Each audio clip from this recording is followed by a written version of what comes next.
All right, mic check. Looks like it's working. This looks like everything looks like it's working.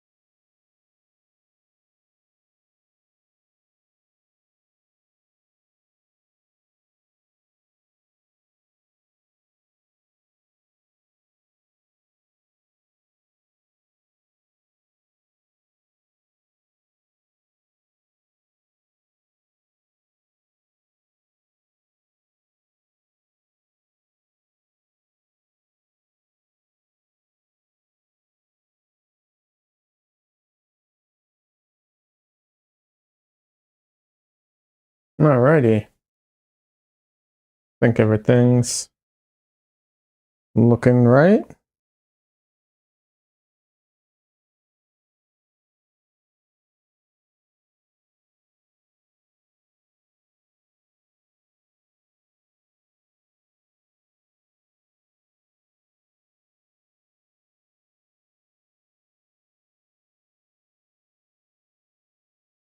Anyways, hope everyone's having a great Sunday or whatever day it is you are viewing this on.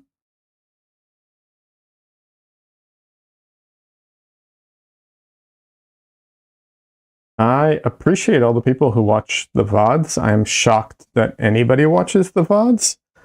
Um, uh, but I do appreciate it. Shocked, not because I think they're horrible. Yes, I am on Twitch at the same time. So, multicasting to both. Or simulcasting? I forget the term for it. But what's it called? My bitrate looks like it's good, so it should be okay.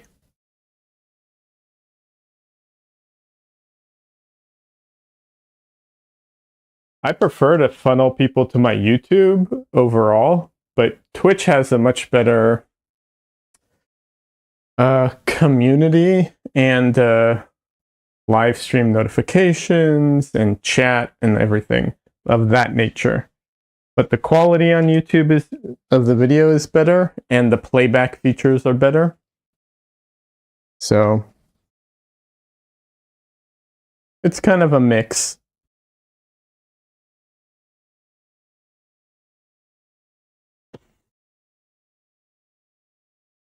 I also think YouTube is more accessible to people who aren't into Twitch, because I know some people, they look at Twitch and they're just like, this is too much, and just peace out.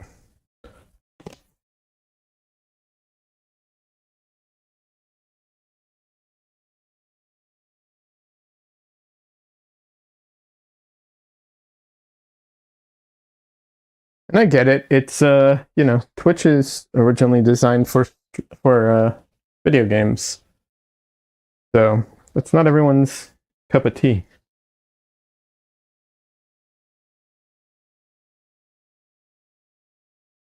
But yeah, bitrate looks pretty solid, so hopefully it continues that way.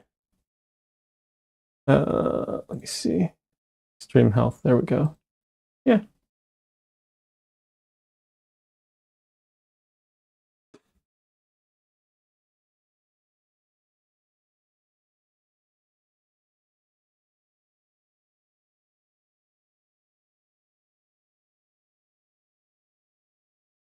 So hopefully, and I mean this today, hopefully I'm finishing this painting today. I've reached, I like the painting. I really like how it's coming out. I just have reached my patience on it. And even if I don't finish it today, I will probably move on to something else and come back to this later.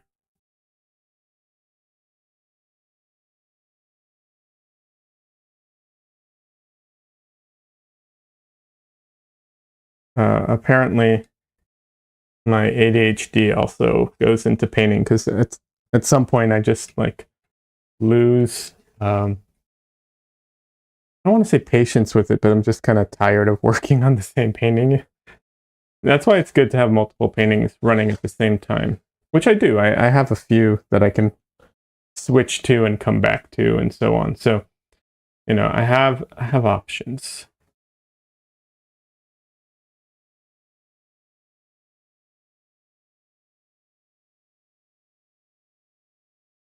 Some people are, some people just go start to finish. Some people will like switch out regularly. Also, because of the way oil painting dries, a lot of times people switch out for those reasons. That's also a factor for me because of work. If I didn't have work, that might be a stronger factor in my considerations.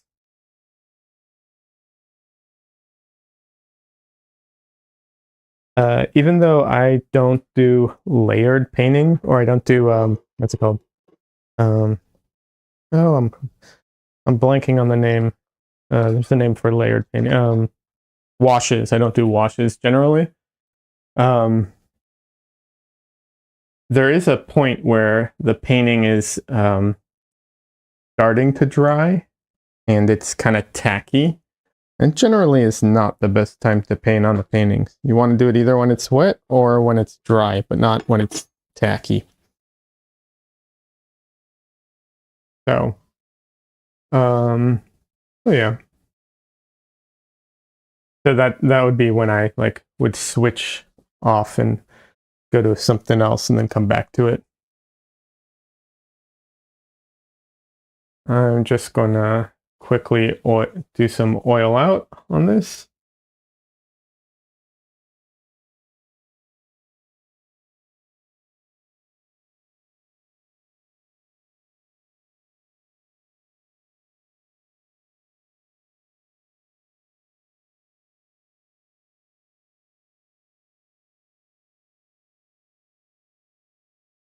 And I cannot tell where I still need it.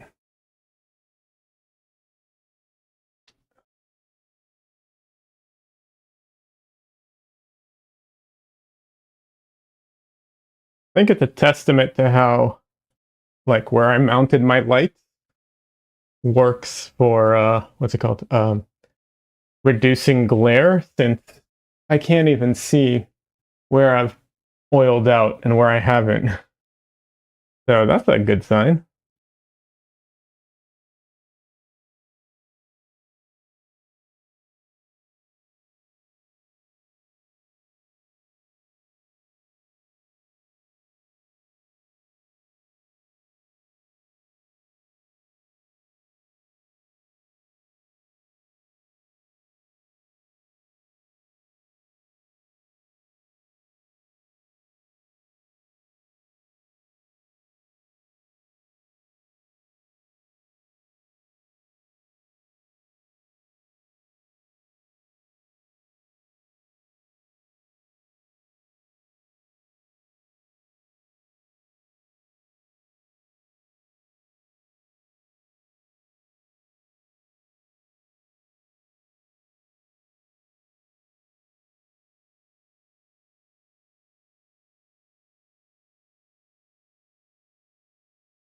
All right.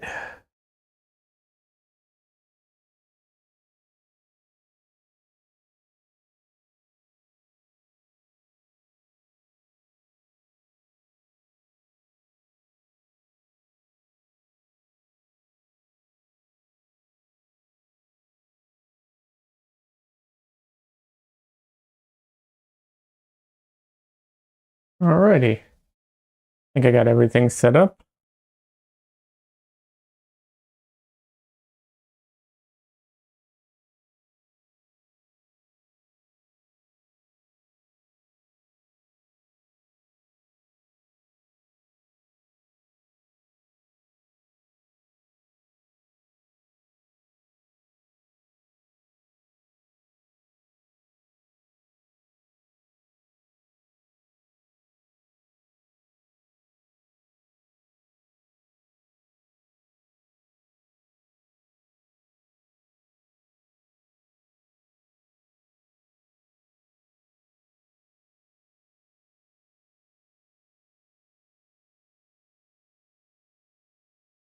This blue is such a pretty blue.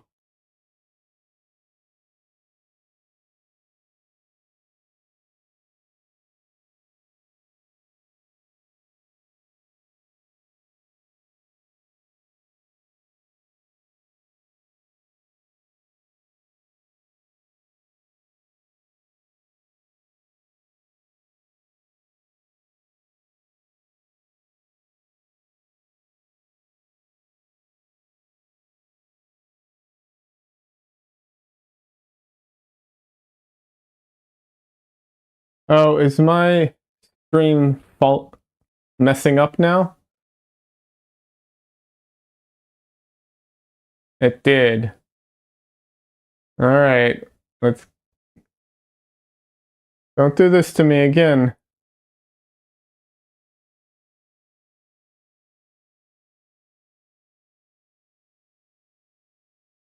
%. Donnelly says 100% agree. It's very evenly lit. The last stream, after you showed how much you needed to distort the video, I think that's why there's no glare. It's a good setup. Oh, hey, by the way, hi Donnelly. It's good to see you. Well, there's no glare. There's no glare from the camera, from your perspective, but from my perspective, like head on, I still am not getting any glare, and that's what that was more what I was referring to, because when I oil out, when you oil out, you just put oil on it, and I'm putting oil on it, and I can't see what is, wet and what isn't. So that's good glare management. I'll put it that way, because yeah, this camera is at such a high angle that I don't think you'd get glare almost any time. Yeah, it's a great light setup. The only problem is if I go any further down from here, it'll start. The intensity will lower. Will be reduced. So I might have to add a secondary light somewhere. But it's all good. Oh, and recently, there's a aside, but recently I had to take photos of a painting, and I have a what's it called? A circular or variable what is the word for it? Oh my god, it's a filter for the camera, but I can't remember what it's called.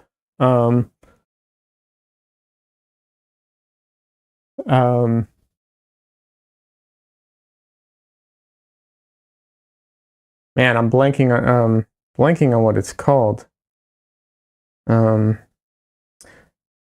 Anyways, it's a filter to reduce glare. So you can buy them in sheets as well. And so I taped these up on top of my light. I have like 3 of these, so I taped them up on my light, and then put the one on my camera, and you twist it around until you get like no glare at all. It's great. Can't remember what these things are called. Like my brain is just completely blanking on the name. Only thing getting any glare is the cam showing you. LOL. Yeah. I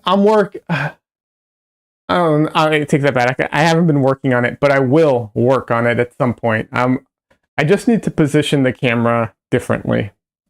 Yeah. If I can get the camera closer, it'll be solved. I was debating putting the camera where the painting is, but I like the idea. I'm not even happy with where it is right now. I kind of like it. I wish the camera was where like my chat window was. That way, when I'm reading chat, I'm like looking at chat. So I don't know. I'll figure that out at some point, maybe.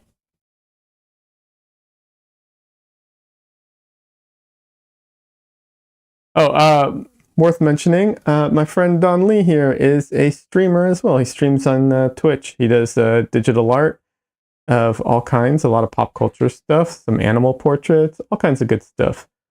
He's on Twitch at Don Leo. Yeah.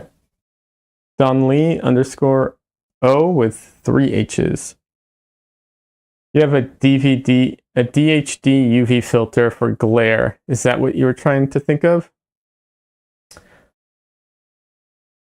I don't think so. It's a polarizer. That's what it is. Polarized film. So the plastic thing I showed was polarized film, and then the what's it called? The camera has a circular polarizer on it that you can spin around until you get the direction that works. Yeah, absolutely. You're welcome for the shut up. Your streams are a lot of fun. I highly recommend them for anyone who's, interested. But yeah, polarizer. That's the word I was looking for. Yeah, that's the real secret for photographing paintings with no glare is polarizers. The only disadvantage to polarizers is you have to have polarizers on the lights and you have to have a polarizer on the camera, and they all have to be oriented the correct way. And they reduce the light a bit, so you have to pump out even more light to compensate.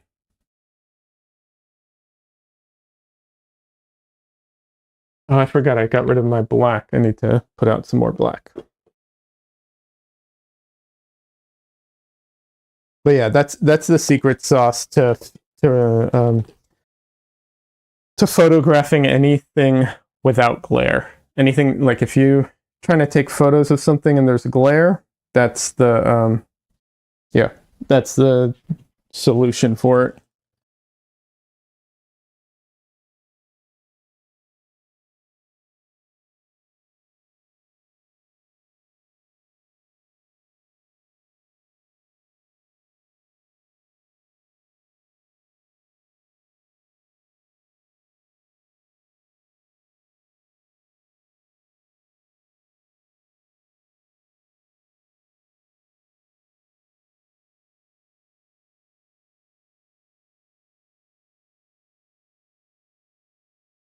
All right, before I get going too much, let's have a cat break, even though I just started. I think we need a cat break.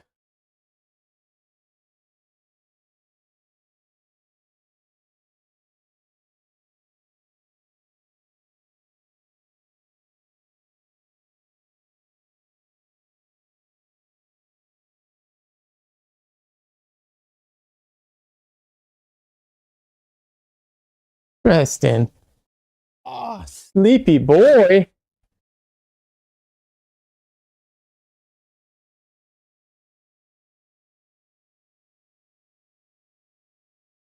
He always looks so disheveled when he wakes up. Yeah.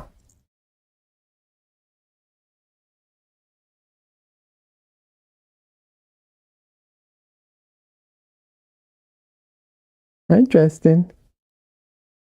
Hi. Do you want your tail? Oh, you want your tail. Ow. Claws. Go for your tail, not my hand. Why are you going for my hand?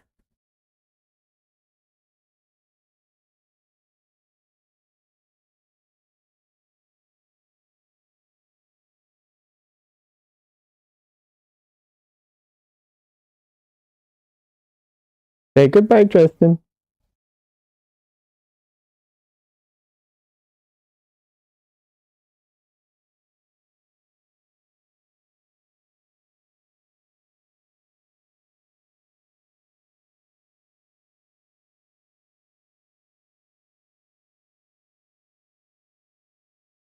Cat with a built-in cat toy. Yeah, built-in cat toy, built-in best friend.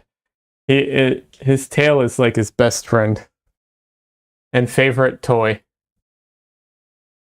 He loves it.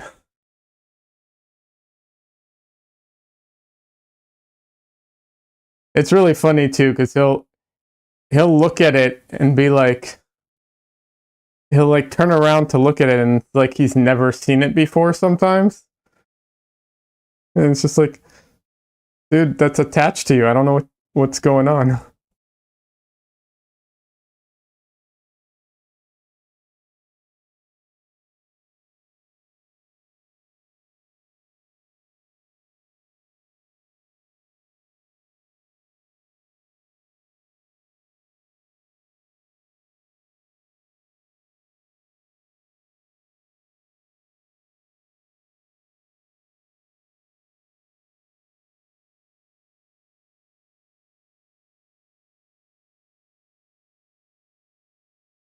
Ah, hair. That's the one problem. He's so fluffy. Too fluffy.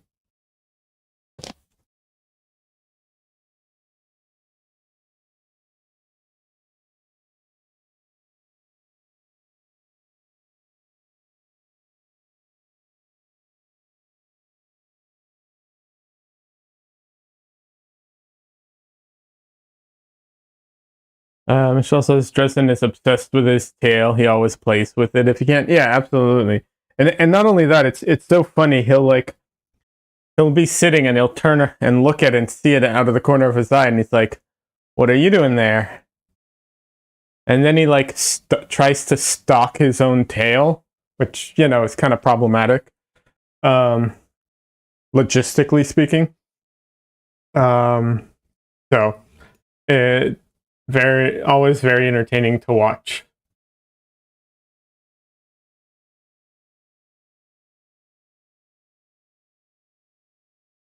I realize that hearing about my cat might be akin to like a friend talking about their child or something, and you're like, who gives a, because I know there are people like that. But I can't help it. He's so cute.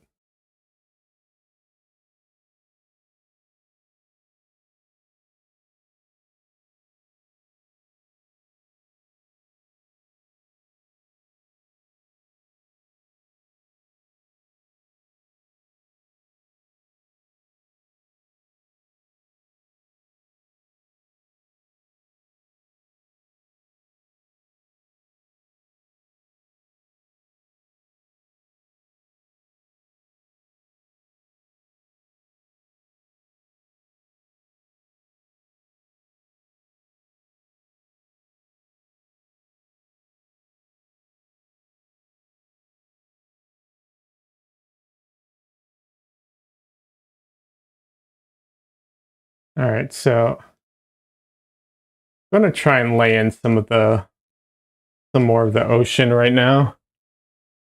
See how that goes.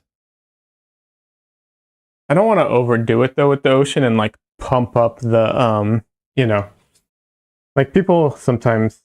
Oh, I take that back. Usually it's not painters. Usually it's like bad photography or you know commercial photography, not like art photography, where they like pump up the saturation and everything of the sky and the ocean, and you're just like that's not real. Like that doesn't look right. So I definitely want to avoid that. That's why I keep adding red into it to gray it out a bit. As long as the tail chase doesn't become a problem. I've heard dogs that chase their tail may have a disorder, OCD disorder.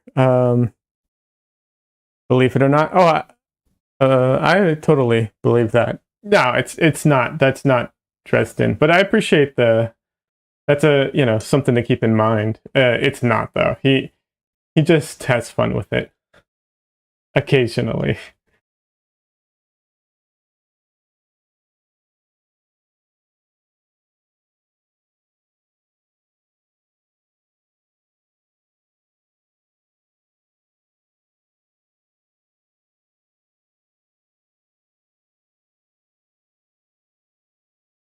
But I can believe that my mom's dog is like ridiculously nervous, um, and scared of like everything. So I can believe it. He doesn't chase his tail, but just in general, I can believe dogs having like OCD and stuff like that.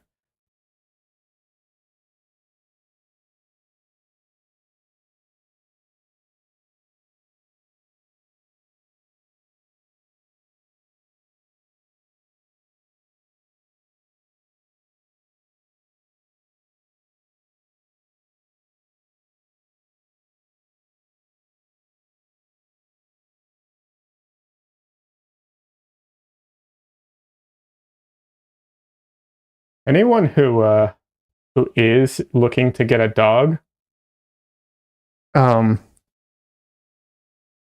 if if you are looking to get a dog and you have like you tend to have some anxiety issues and stuff like that, um, my recommendation is to get a super calm, confident dog or dog breed. Preferably, you don't if you don't get a puppy, you can actually know their personality prior to that. But yeah, that's just a recommendation from observation. Like I think that's a good thing to have.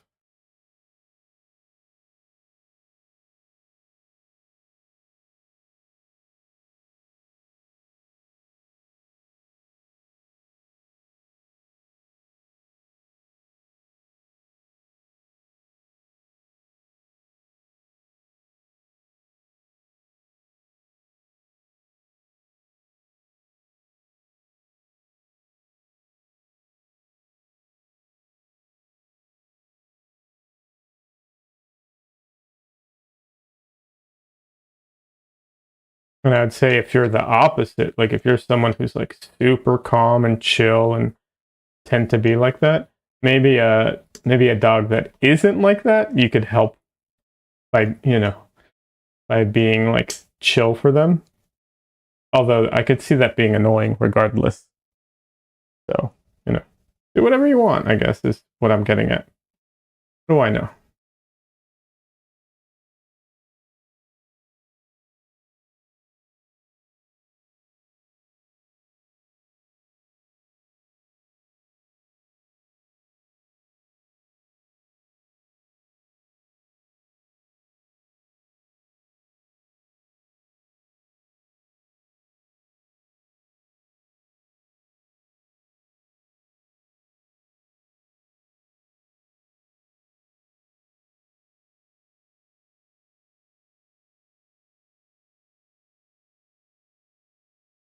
Sometimes the color mixing is just slow. Uh,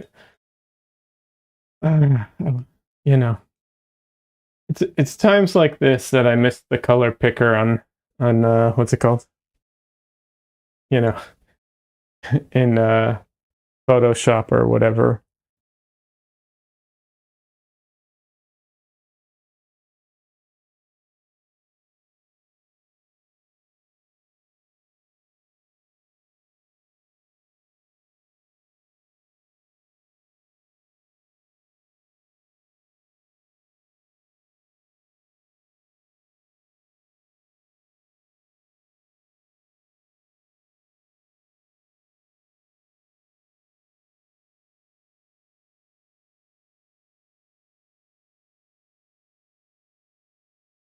I have a different what's it called?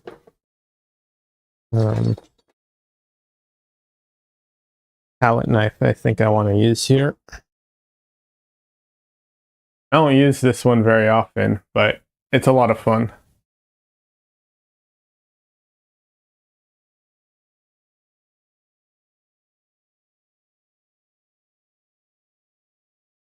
Usually, I actually save this one for, you know, geometrical things for, I think, pretty obvious reasons, given the shape of it. However, sometimes Um, so the advantage is here that I want like a thinner drag, like, and the regular palette knife can't do this because of the point. It just can't. It can't do this kind of drag. I can do the like edge and then drag that, but that's not the same.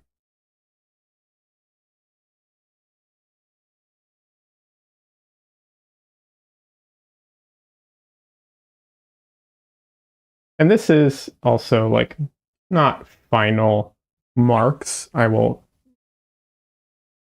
almost undoubtedly go back in here and like add in details and stuff, especially around the characters where it needs to.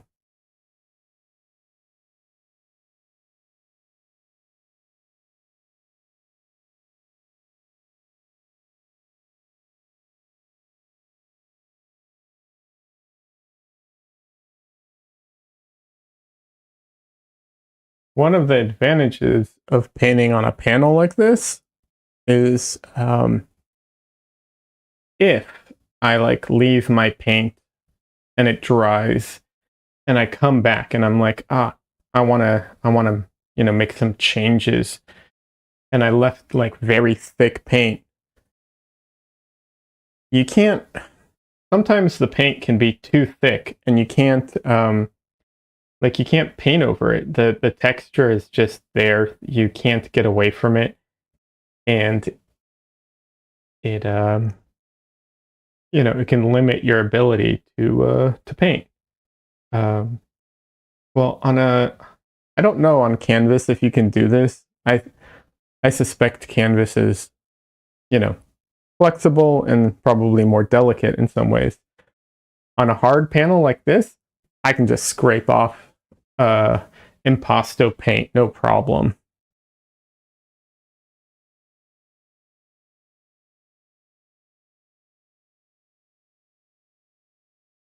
So even if I lay it on too thick, not an issue. I can just scrape it off. Very important point. I say scrape off as in like cutting it off, kind of with the edge of the palette knife, or I can even use my razor, my scraper.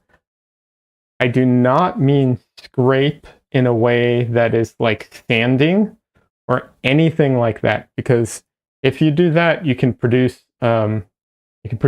dust and paint. All paint that uses pigments, that includes acrylic, that includes watercolor, every paint that uses pigments.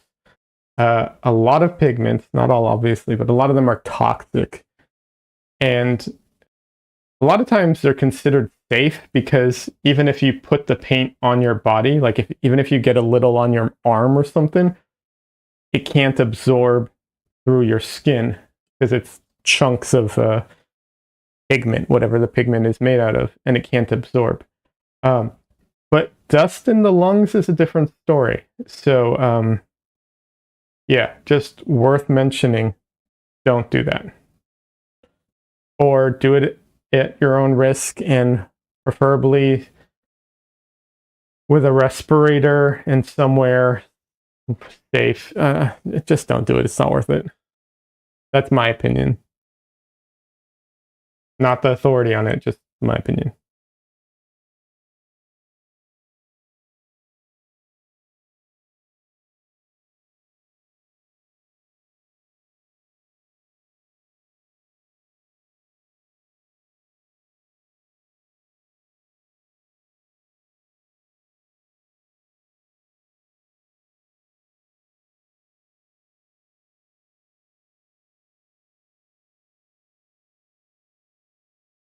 Just thought I'd mention that. But yeah. So that's one of the advantages I like about panels over canvas. And like I said, I rarely use canvas. I could be wrong, but when I did work on paper, uh, I could definitely feel that like I had to be more careful about that with paper.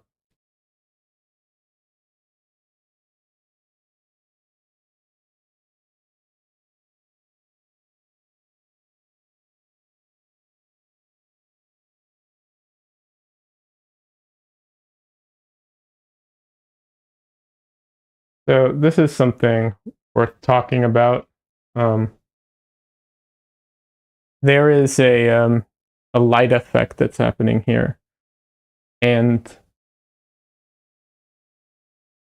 lighting effects, like superficial lighting effects like this, can be very challenging in oil painting. There's numerous ways of approaching it, but the reality is that this isn't like a quote unquote real thing that happens in the real world. It happens in film, on film, but it's not a this isn't something that like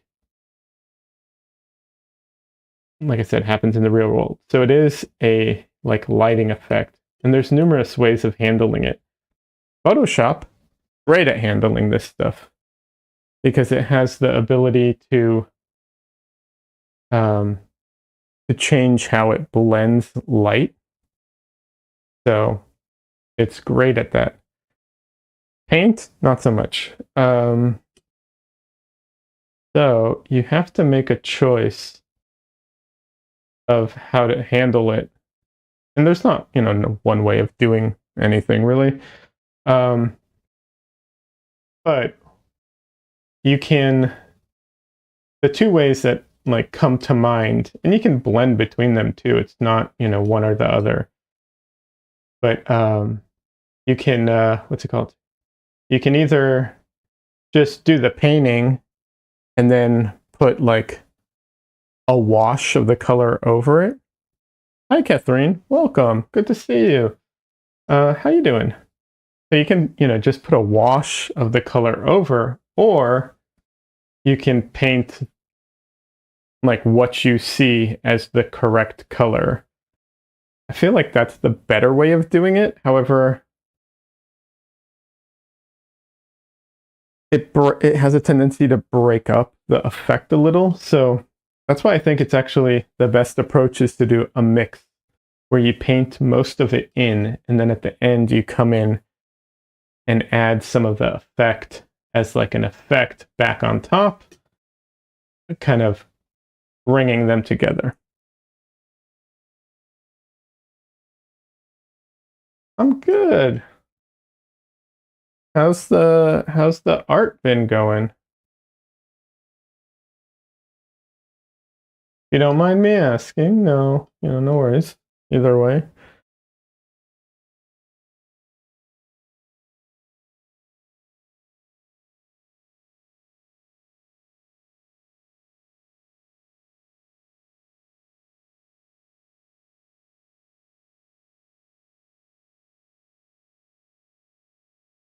I've had this week was uh, I say it was a tough week, but that's a relative statement. I mean, ultimately, it wasn't that really big of a deal. A lot of like messed up sleep and sleep deprivation happening, which is why I didn't get to paint. I didn't get to finish this painting on my own time, which I really wanted to do. Um, not the worst thing in the world. Uh, you know, like I said, I actually, I think I don't mind being sleep deprived a lot of times. Like I think I enjoy it actually sometimes. So, you know, um, like I said, not the worst thing in the world. Just kind of depends.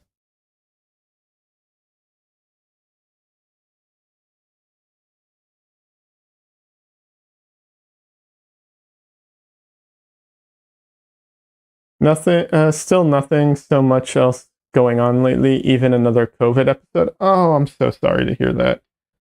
I'm so sorry to hear that. That sucks.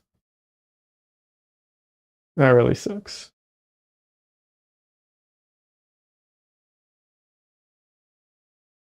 Yeah. No, So I've been lucky, and that hasn't been the thing. But for me, but I'm doing allergy shots right now to try and deal with my horrendous allergies. Uh, and sometimes it's nothing. Sometimes I get those shots and I'm like, all I want to do is sleep afterwards because they just knock all the energy out of me.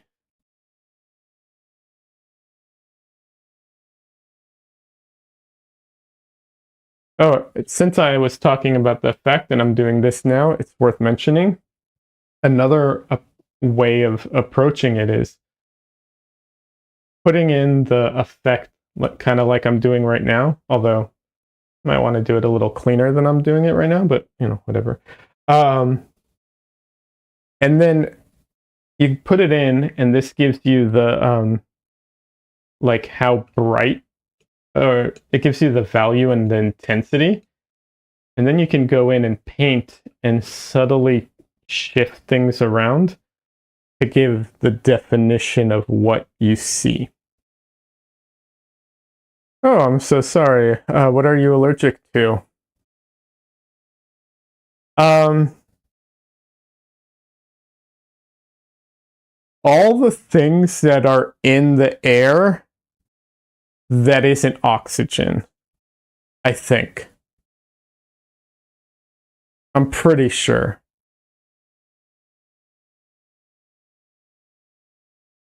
And the sun.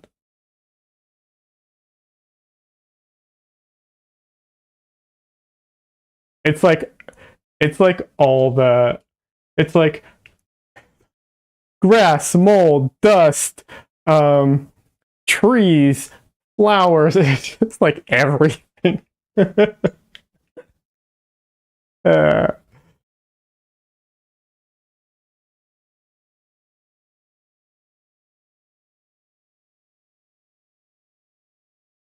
bug bites. Just everything. Funny.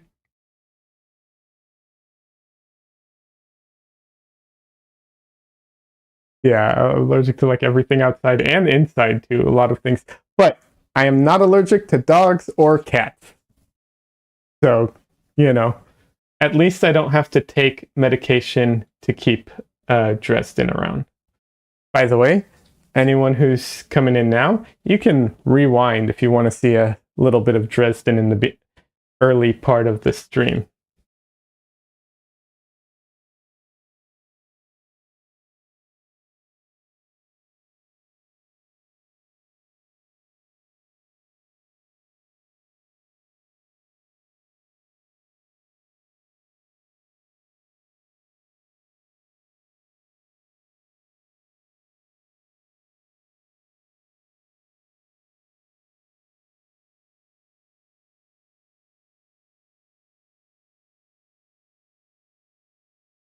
Yeah, I went for I was going for the allergy shots, and I had to talk to the nurse about my how I was feeling after the last shot.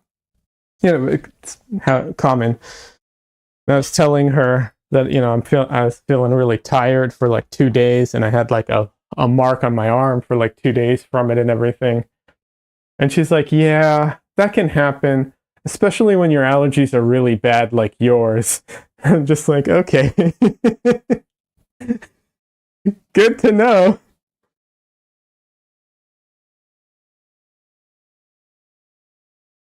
You don't hear it when I speak. You don't sound clogged. Don't know the right. Oh, I don't sound nasally. I adjust my audio. I sound, I think I sound a lot more nasally in person.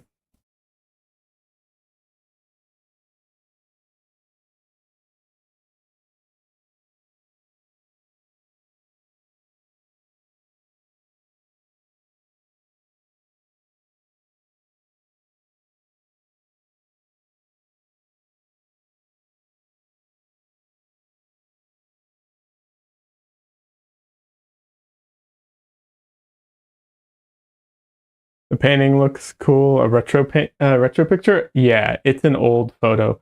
So I don't know. I may have not told you about this, And if I did, I apologize for repeating myself, but maybe someone else is here either now or later and they don't know. So this is based off of a found photography. Found photography are photos that are, as the name implies, found. They don't, their owner is questioned, like no one knows who owns them, right?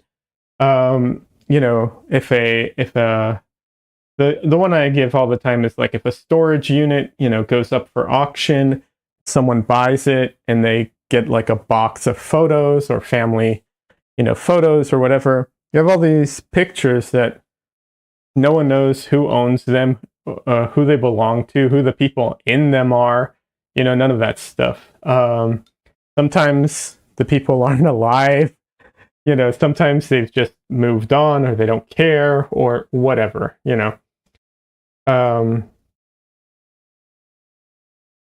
And so you can buy them. They have them available on eBay. You can find them at like secondhand stores, swap meets, all kinds of stuff like that. So yeah, you can just buy them. Now, a lot of the photos, or a lot of them, don't make for good paintings because photos often don't make for good paintings. But you know, you can find gems in there. It's also worth mentioning that at least here in America, the laws around who owns the photo is a little tricky or nuanced. Really love the way you paint these women. Oh, thank you very much. Yeah. Before I get into the law, I will say this. So my goal with this series of paintings is I want to paint what I consider kind of shared memories. And what I mean by that is like, I don't have a memory. These aren't my family members. So I don't know who these people are. And I don't have this memory exactly. But I have gone to the beach with family members. I have, you know, been to the, you know, to locations. And this kind of reminds me of things from my childhood, even though this isn't my photo. And I recognize that not every painting I do is going to like hit for everybody. But I do think that there's a degree of like, you know, like we all have, not all, but a lot of people have very similar experiences growing up. And so it's this weird thing of like shared memories, at least in theory. That's kind of, I don't know if I'm doing a great job of articulating it, but that's the like the feeling I want to evoke. And I say feeling always because I don't want to do a narrative necessarily. I just kind of want to hint at things and let people fill it in, like a lot of my favorite songs do. Now, to get back to the legal side of things, so when someone takes a photo, the photographer, whoever takes the photo, owns the photo, unless there's a contract where they're working for someone, blah, blah, blah, blah. Boring. But yeah, the photographer owns it. You totally understand reminds me of your youth too. Yeah, I think there's something there. But yeah, the photographer owns the photo. However, and even technically speaking, even if you don't know who owns the photo, someone still owns the photo. But anything prior to, I want to say, I think it's like the 1920s, I think, something like that, is considered, what's it called? It's now in the public domain.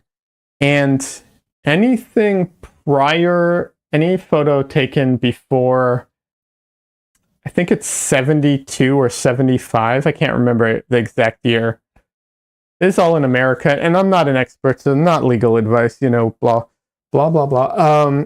But anything taken prior to that is considered public domain unless the owner of the photo renewed its copyright. Given that these are found photographs, I'm assuming they never renewed the copyright. So that means that basically anything taken prior to 72 is fair game.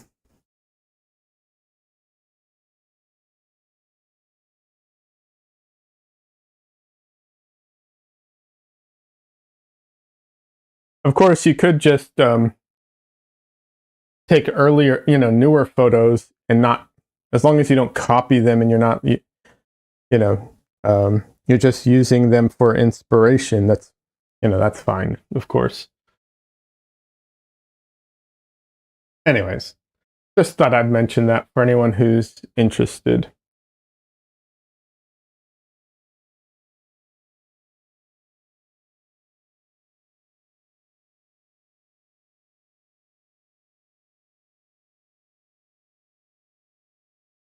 And it's also worth mentioning, so far, and this, I might make a couple exceptions to this. I don't know. I'm on the fence. But I'm making it a point not to like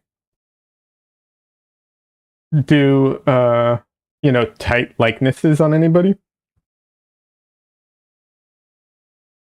So, because I don't know these people, you know. So like I don't want to, you know, paint someone. Like the chances of me doing a painting of someone who then oh, thank you. Michelle just brought me a drink. Thank you very much. Yeah, the chances of it being a, you know, a problem are minuscule, but I don't know. I like to better safe than sorry. But like I said, there's a few photos that are like closer to they're closer on the person, and I kind of want to paint those ones. So I don't know. We'll see. Woo, Janik Sinner. Thank you. Not sure what that means.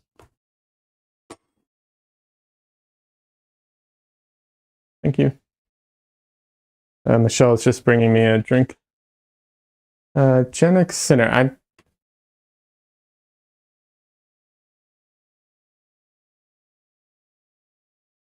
All right. Let me see if I can get this right this time.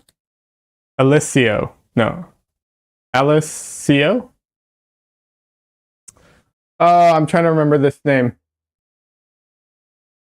Yeah, I think I'm getting it wrong again. Yes. Second one or the first one?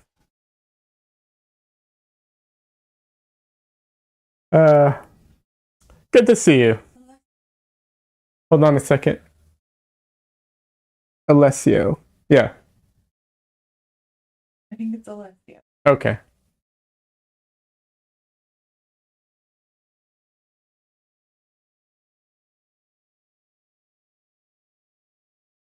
Yeah, I know. Me and names are not, you know.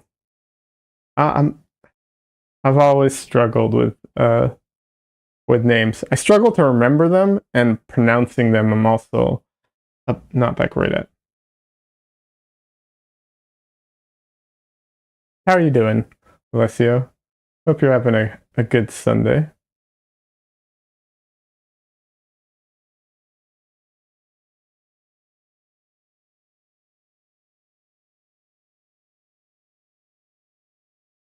Catherine, I know you. I know you met. I know you were sick, and I hope you feel better soon. By the way, in case I didn't wish you well earlier, I do right now. Hold on a sec. Catherine? Yeah. Oh, Catherine. Okay. Got it. I'm bad with names. All right. I'll forget it, I'm sure. My memory is trash. I can't remember things. I was going to ask you, Catherine, regarding I know you having trouble getting going with your, not getting going with your paintings, but like life is, in the way. And I totally get that. I never paint as much as I would like to. But have you taken any classes lately, or in the past? Has that helped you, paint more? Donley says, "Oh, you're watching tennis while watching Liad." Oh, I see. Thank you, Donley. I appreciate tennis. Oh, okay, tennis player. Oh, I see this chat now. Okay. Catching up on chat. I apologize. Got it. I am like so unknowledgeable when it comes to sports. I used to, when I was a kid, I used to watch soccer, football, and basketball with my mom. But that once I moved out, never again. Like I can't remember the last time I watched a sportings event of any kind.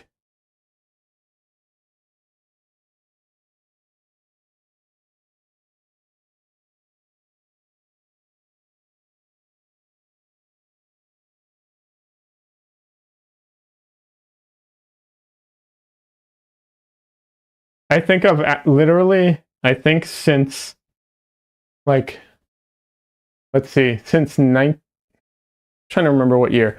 Anyways, in the last like 20 years, I think I've watched more esports than regular sports, and I don't watch a lot of esports. I don't find them all that entertaining either, honestly. I have watched one or two Super Bowls, because it was like my girlfriend at the time, her family was doing it, and they were doing barbecue and feeding me for free. So I watched that, sort of.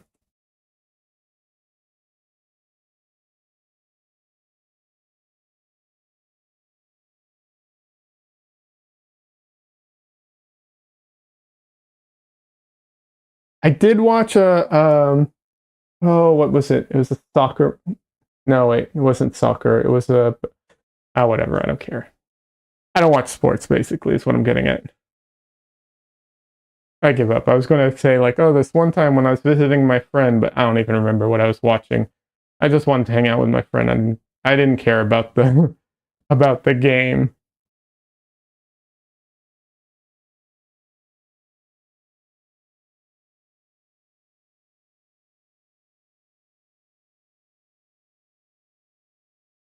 Did go to the academy, but not this year. So I know. So you know what I mean? Yeah. I assume you're referring to like classes to like paint more often. Conley says, "I love going to live sporting events just for the atmosphere, people watching, etc. But I think I'm in the same sports boat as Iliad. Many of my friends are big into sports, and I'll go to the games. They're fun. Yeah, I can totally get behind going to events, and I can understand what like enjoying hanging out with friends to do it kind of thing. But like I don't really enjoy watching sports. I do enjoy watching sports highlight reels of like the best moments of things. I do enjoy some of those. Because oh my god, some watching people just do like amazing things sometimes is very entertaining. if you ever want to if you ever want like really good highlight reels, and this isn't to shit on other sports, but oh my god, ice hockey.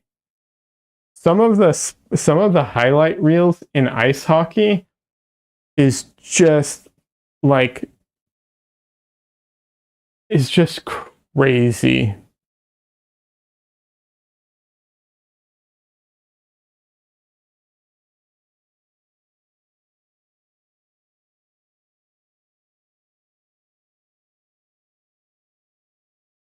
Um, yeah, that so I do recommend. I mean, soccer has some good ones. You know, football, American football, all of them have, you know, highlight reels are great because they're highlight reels. Like obviously you're going to get great plays, but the ice hockey ones, oh my god! Like sometimes you're just like, how do people actually physically pull those things off? I don't know.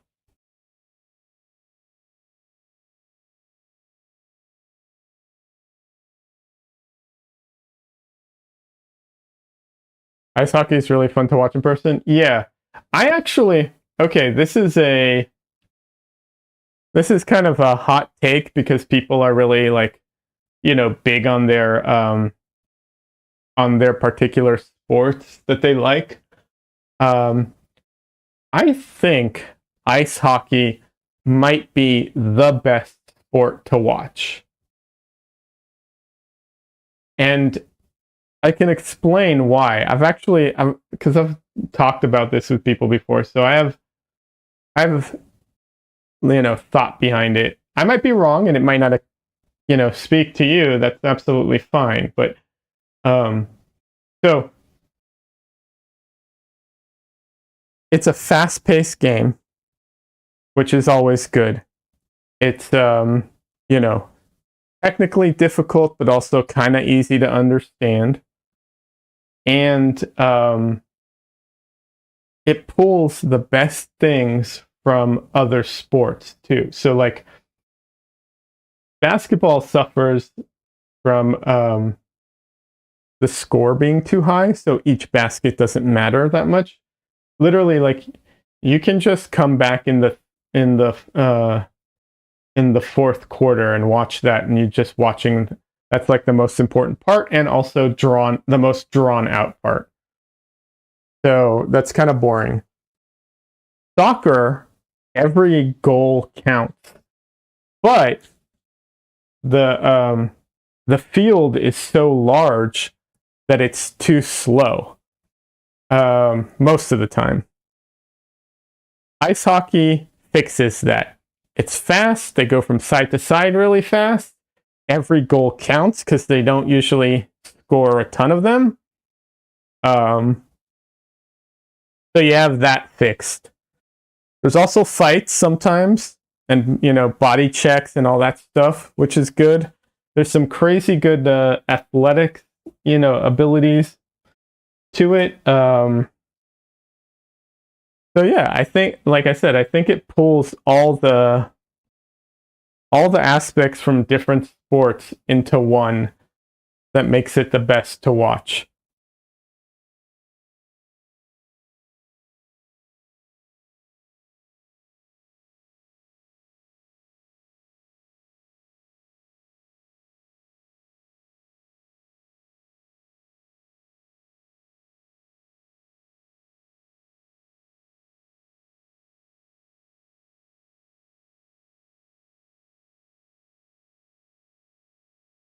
Although it is a little hard to watch um, on TV sometimes because like that damn puck, man, is hard to follow.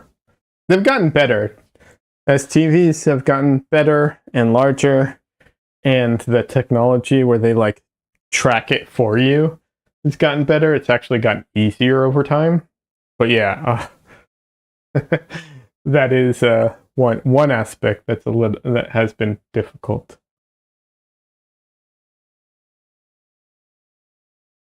Anyways, that's my theory of why ice hockey is the best sport to watch. You know, doesn't mean that you have to become a fan of it. I don't watch it. The problem I have with sports, um, you all can tell me how you feel about sports. I can't. People get so invested in their team, and they talk as if they're practically on the team. Like if you listen to like real fans of stuff, um, yeah, I don't know. I have a hard. I don't connect like that with it, so I never have that investment into it.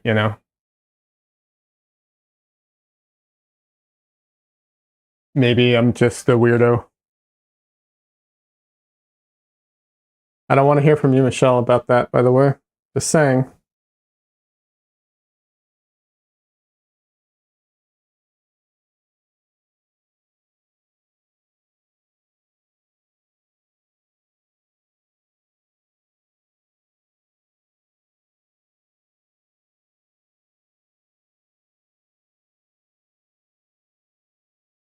Oh, nothing. Don't worry about it. It's all good.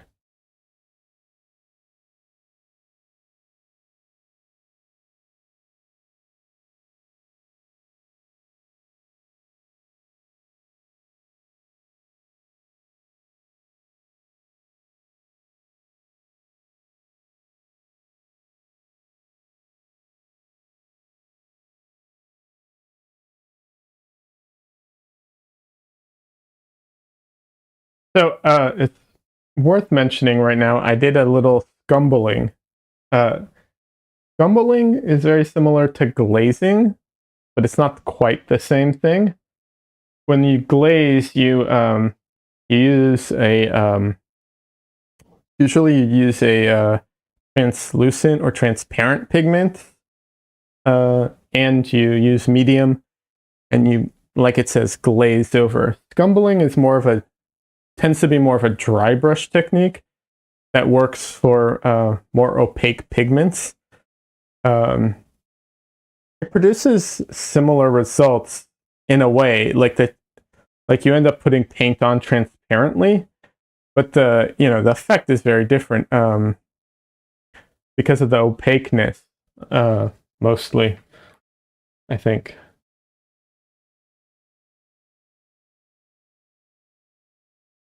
I don't do it very often, but it's one of those things that just kind of, like, some people do it very intentionally. For me, it's more of a like, oh, it just kind of happens kind of thing. Like I wanted to put the white there, and it's a little dry, so I just kind of, you know, brush it on some more until it just gets the look I want.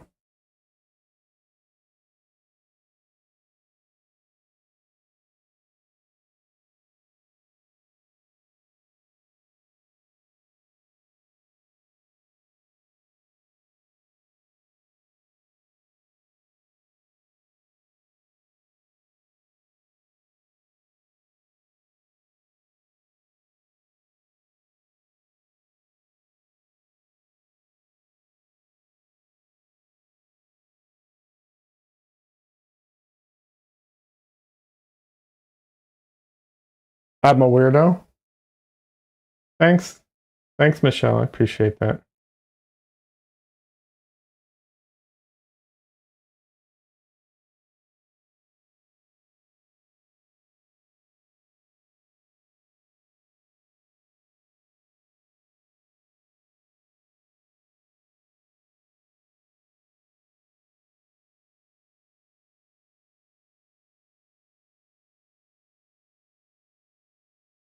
She got me back. She did. She did.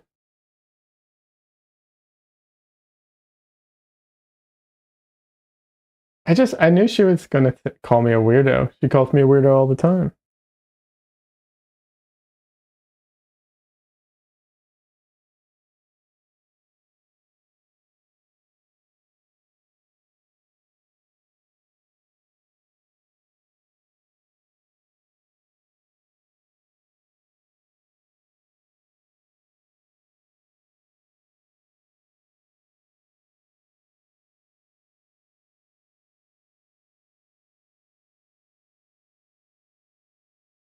Yeah, you went back and listened for it. Yeah, I figured there's a good chance you would.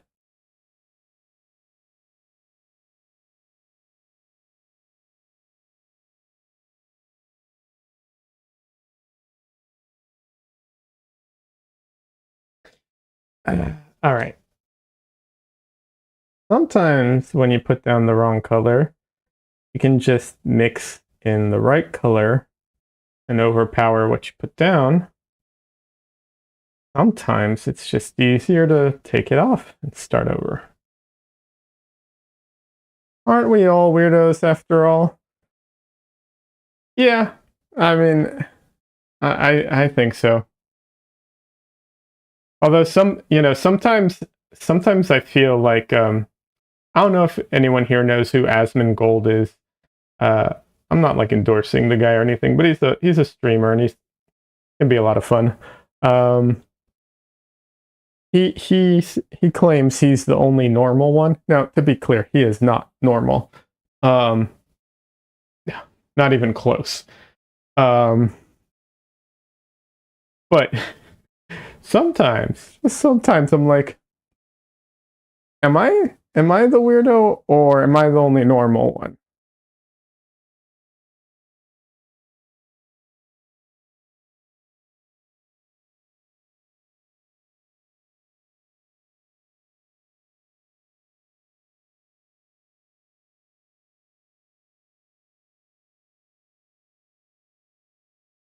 I don't know. I don't know if you all feel like that, but I definitely have moments like that.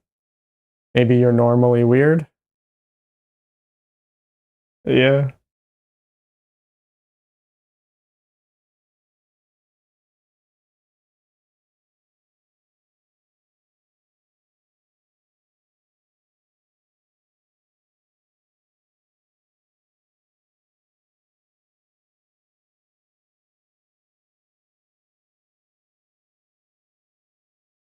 Word play, I kid. Nah, I know. No, I didn't take it. I know. My brain was just on paint, so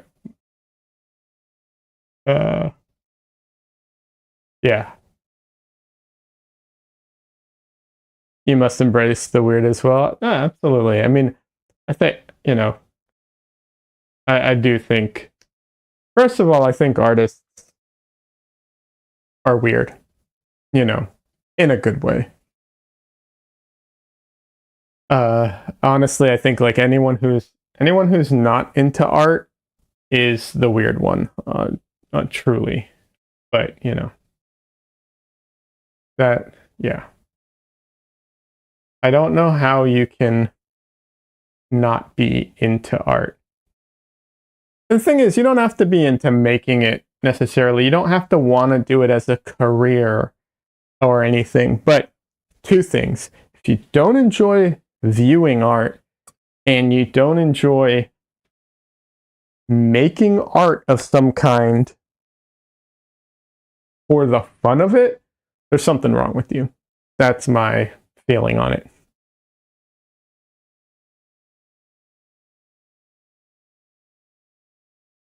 Doesn't have to be, like I said, it doesn't have to be painting. Like there's all kinds of stuff you can do. But if you can't enjoy those two things, I feel like there's something wrong with you.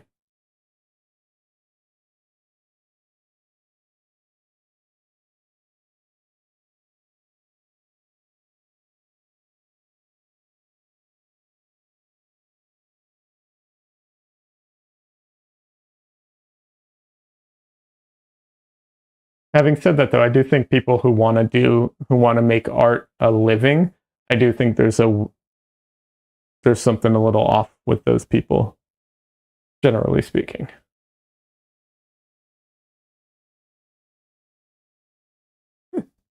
Uh,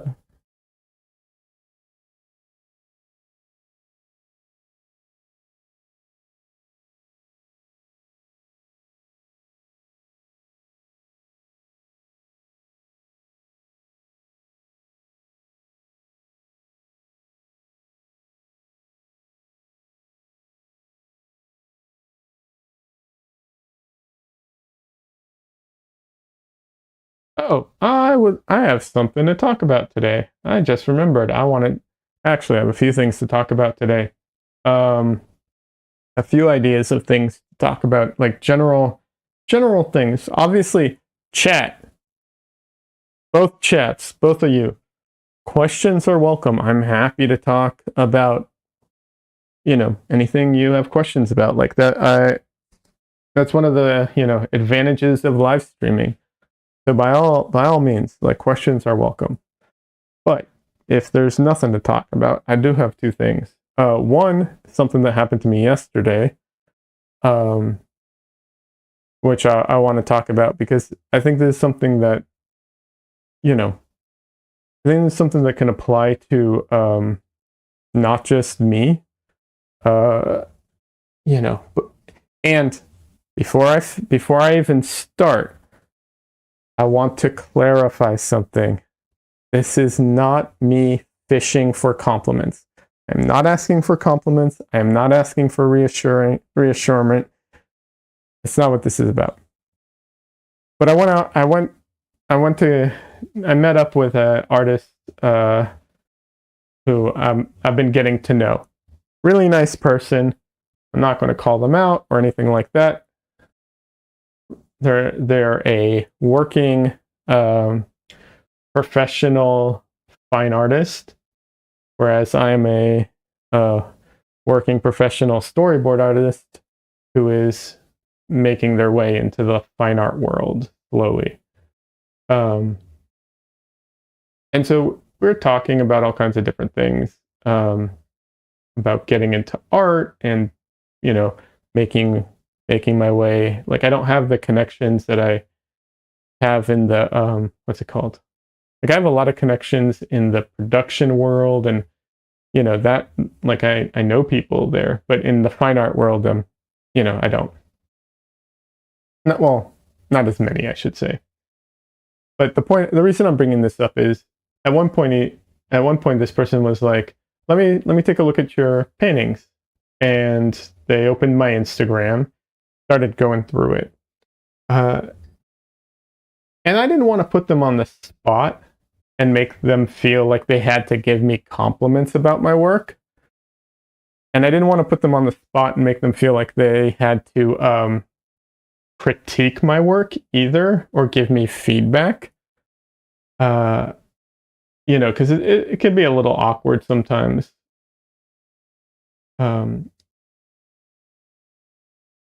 But they just said nothing.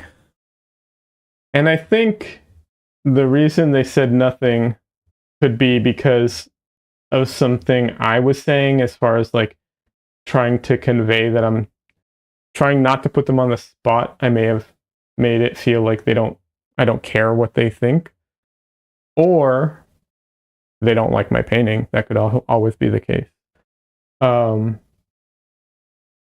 But wow, does getting no response feel way worse than, than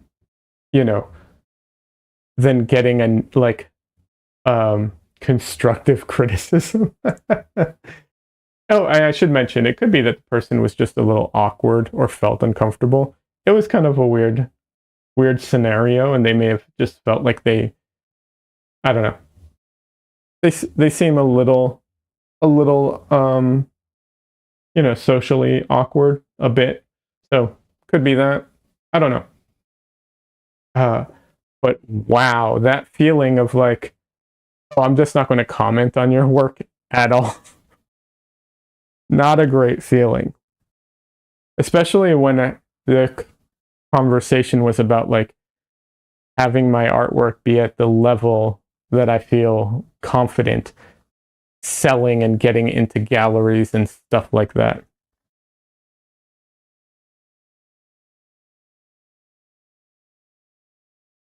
Donnelly says, yeah, nothing can say volumes. I understand. I've been there before. Yeah.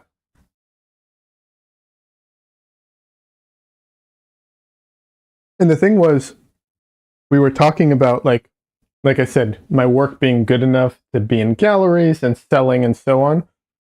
And a part of the conversation prior was about like we had talked about like getting into different industries. Like a lot of people, when they get into like comics, or when they get into production work, if we're being fair, a lot of people get in before they're good enough, and they get good on the job. And part of the reason is because it's very hard to get good enough when you're not actually doing it on the job. Because there's like, skill in like drawing, and then there's skill in like working. They're not the same necessarily. So we had talked about that, and like faking it until you make it, stuff like that. So all those things combined in the conversation, yeah, that hurt a bit. It's kind of mean to say nothing at all. Yes, but no, Catherine. I mean, I don't think they intended it that way at all. So I'm assuming it was my fault for trying to mitigate so that they don't feel obligated. I may have made it feel like I don't care or something. Either that, or they're just kind of awkward. But they're a really nice person, so my assumption is it's a misunderstanding or miscommunication or whatever. But the reason I'm bringing this up is because it is really hard as artists to not focus on those negative interactions, right? Because obviously people are watching me right now. Thank you all. I appreciate it.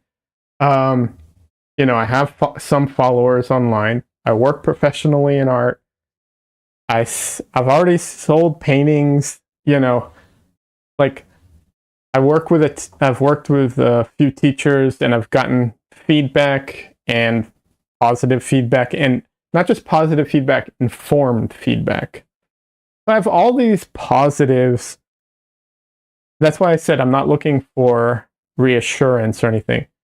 But I can have all of those things, and all it takes is like one interaction, and it just, undercuts you, kind of thing. Or maybe YouTube didn't post the reply. I'd vote for that. Only, yes. It was YouTube not letting them reply. Don Lee has an ongoing feud with YouTube and their chat system, just FYI. Yes. So, the reason I'm talking about it is because I want every artist to know that, like, it, I mean, some people have all the confidence in the world. This isn't for you. Some people don't. And sometimes, the negative things stand out a lot more than the positives. And I don't want, it's hard because I don't want people to be delusional. I've met people who worked, who were like, I used to go to Comic-Con for portfolio reviews, and there were people there, and their art was awful. There's like, they were just bad. They weren't good artists. They needed a ton of work, but they were delusional, and they thought they were great. And you don't want to, like destroy people.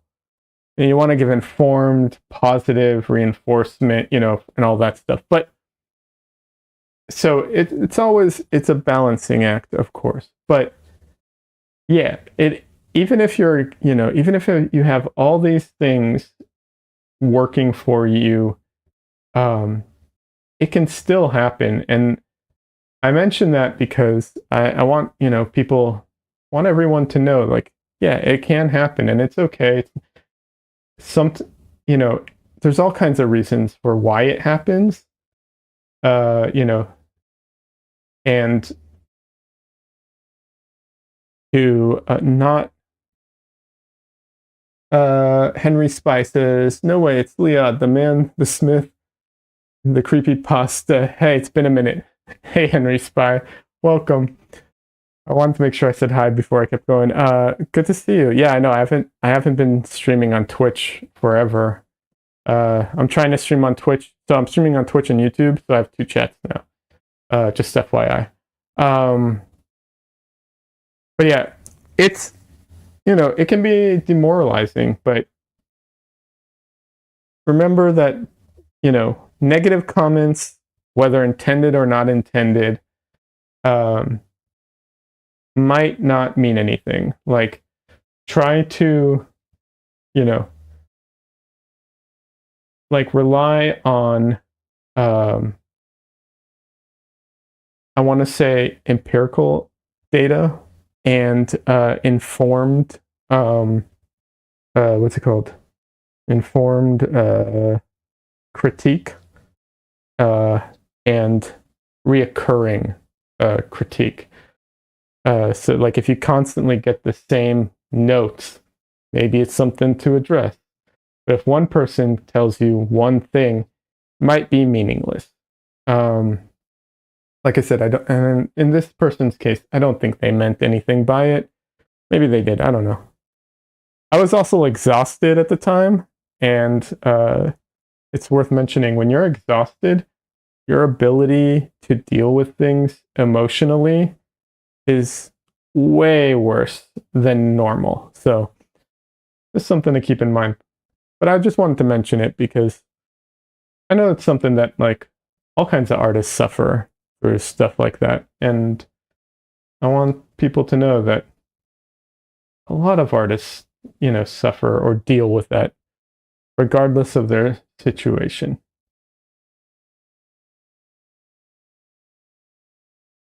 So that's all. That was one of the topics I wanted to mention or bring up today. I'm sure everyone, well, maybe I'm wrong, but I assume most people here have some stories or some instances where something like that happened to them. I can talk about my my portfolio reviews at Comic-Con. Oh my God. I used to go to Comic-Con for years and do the portfolio reviews. And I have some, I don't know if crazy or wild stories, but I had some portfolio reviews that were, I mean, to me, they seemed kind of insane. And I'm just like, that's just nuts.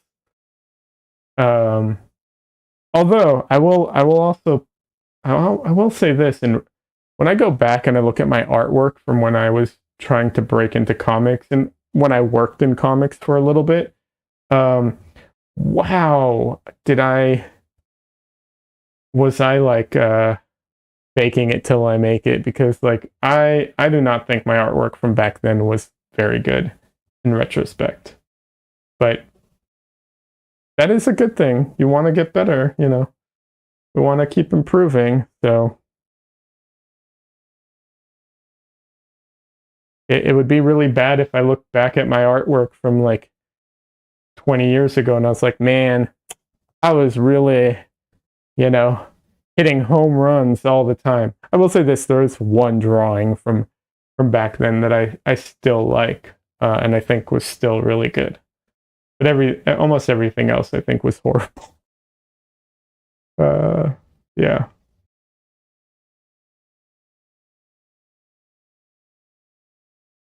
But yeah, after I got together with this artist and I came home and I took a nap, I felt a lot better.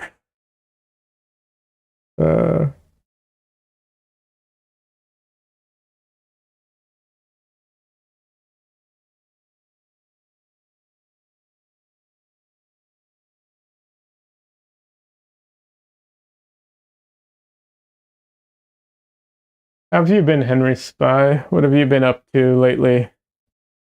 By the way, I mentioned I have 2 chats going on, so I have Twitch chat and YouTube chat. Twitch chat is better, like the chat functions are all better.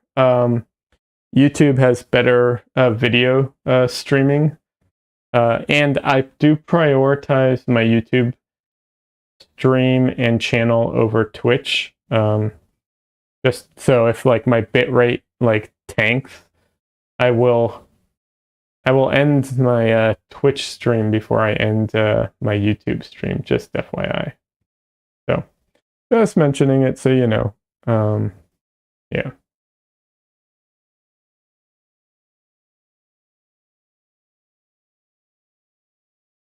But yeah, I can talk about some of my fun you know, portfolio reviews that I got at Comic-Con. And anyone who wants to share about their experiences is welcome to. I think it's, you know, only if you feel comfortable, but yeah.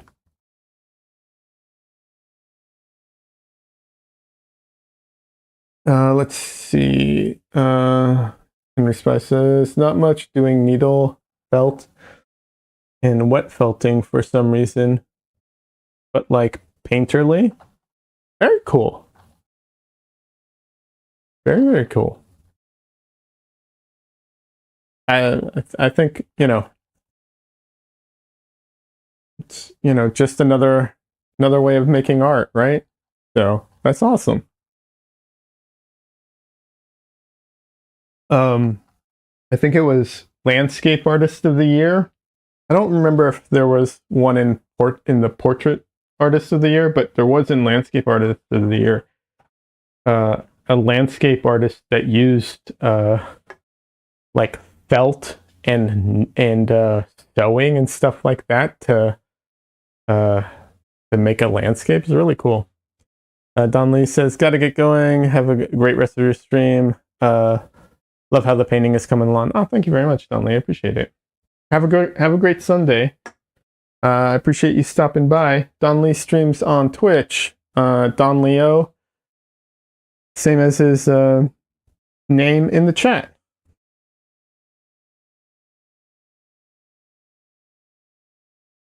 I think he's being. I think Don Lee might have been being diplomatic, but I think he's streaming at the moment. That's why he's going. I think he's streaming today too.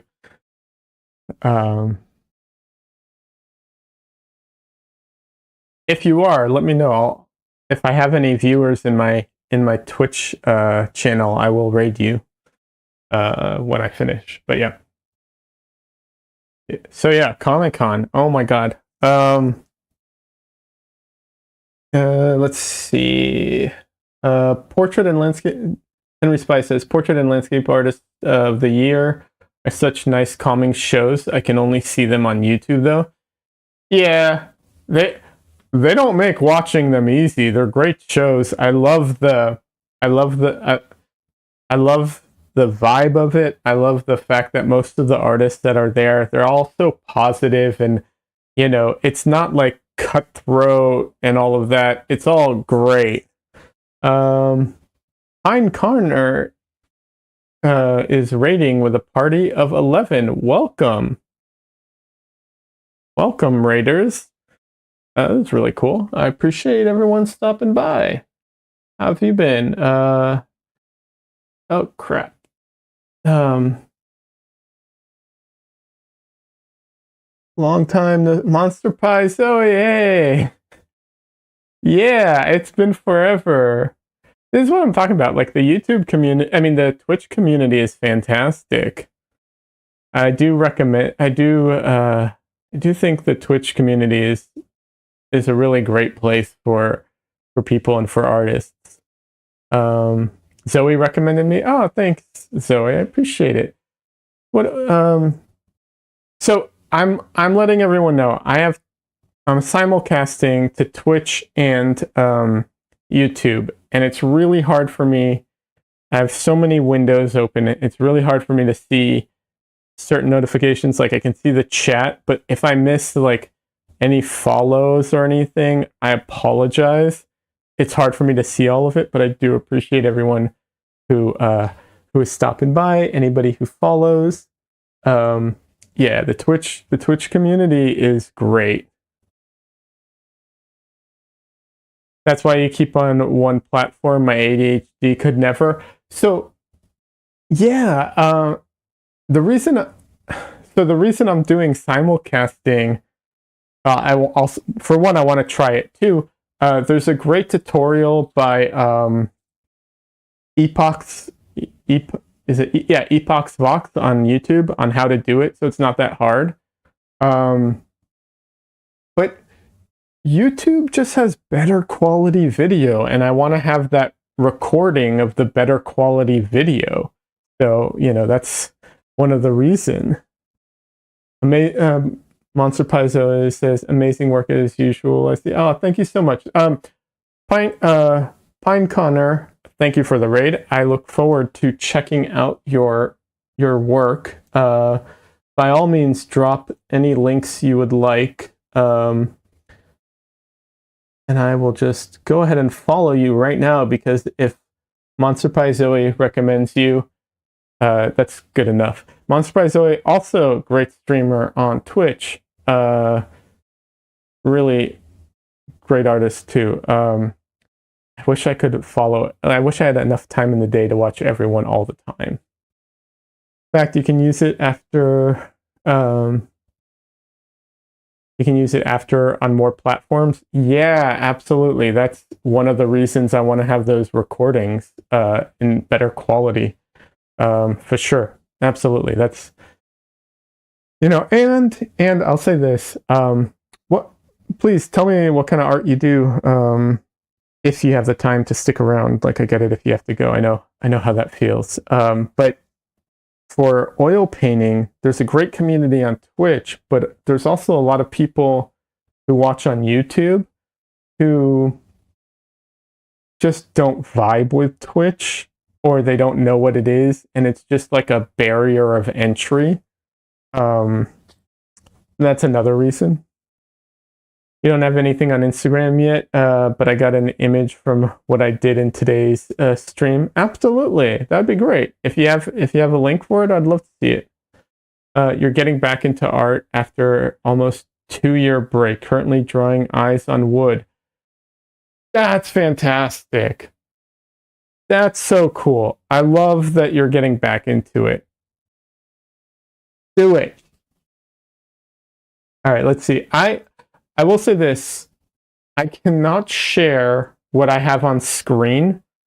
I'll explain why in a minute. But here, let me copy this link.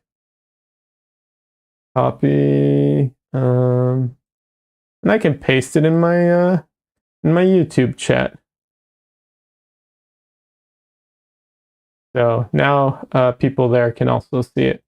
Oh, that looks so cool. Very cool. I like that. That's really neat. Did you also draw or paint the person that's also on wood, I assume? Very cool. Thank you. Yeah, absolutely. So, what was I saying? Wow, my brain. Yeah, my ADHD is definitely a plus and a minus for streaming. Got some good parts, and it's also challenging. That's great that you're getting back into art. I think that's fantastic. The VTuber is drawn by me. Yes. That looks great. Yeah. No, that's really cool. Good job. Good job.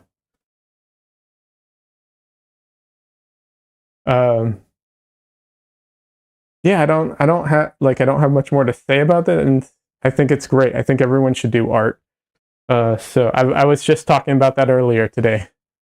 So, oh, I was saying I can't show it on screen, and here's why. I work for, this is my work computer. It's my personal computer and my work computer, and I work on NDA stuff. I currently am a storyboard artist on Crapopolis. I don't know if you've seen it or not. TV show, animated show. And I don't want to take the chance that I will do something, click something, and show something on, on stream that that I can't show. I don't want to take that chance. So I don't have my OBS is not set up to show anything from my what's it called? From my computer. It can't show my screen, it can't show windows. None of that is set up, and I don't want to set it up just for safety reasons. Because all it'll take is one time I go to the bathroom and my cat jumps on my keyboard and I'm, and something happens. I'm not taking that chance.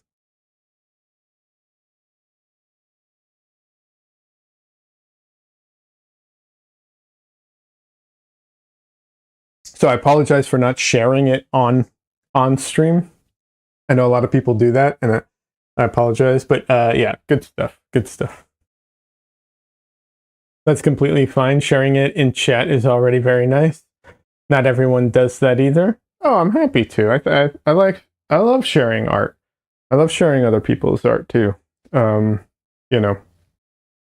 I was just talking about that earlier, that I think everybody should do art. You don't, and this isn't about you specifically, but everyone should do art. You don't have to be a professional. You don't have to be the best. You don't have to.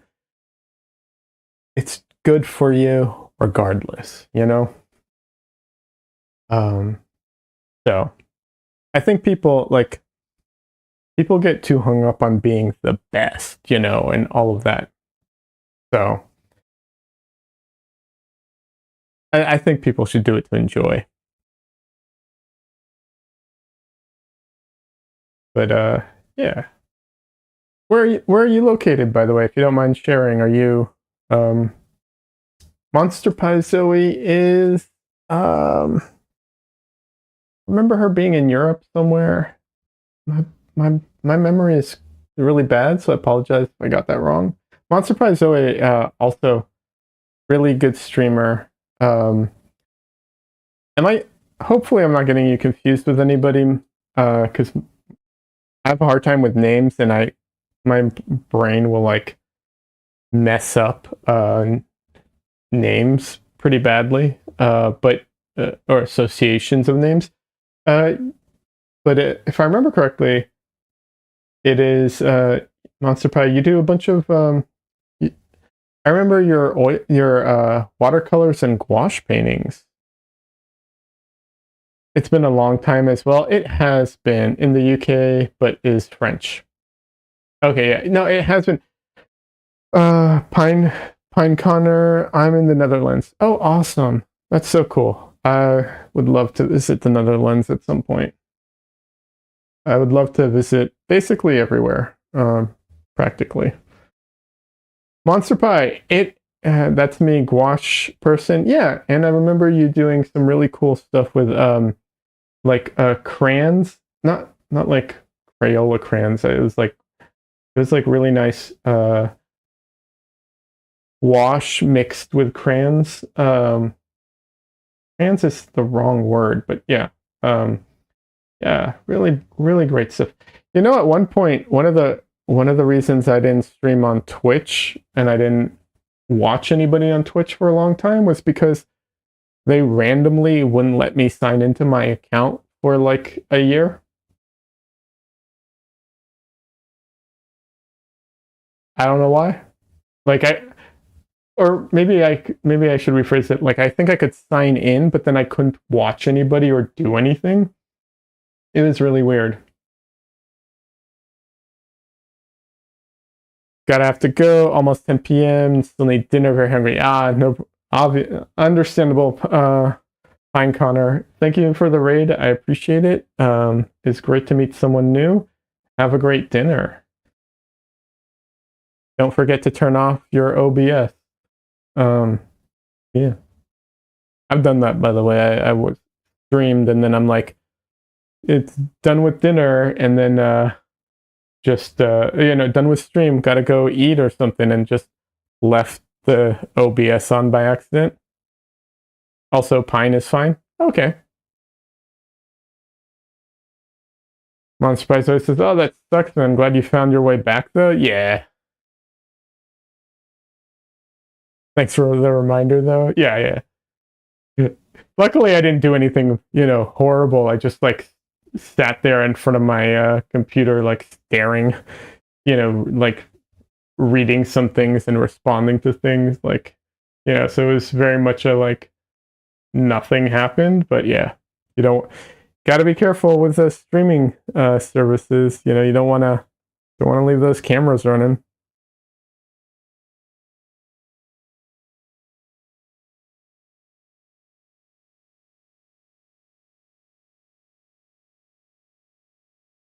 Yeah.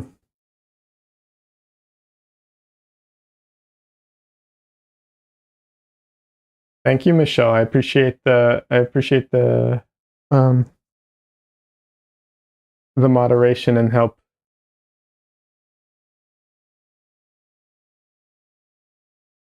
But yeah.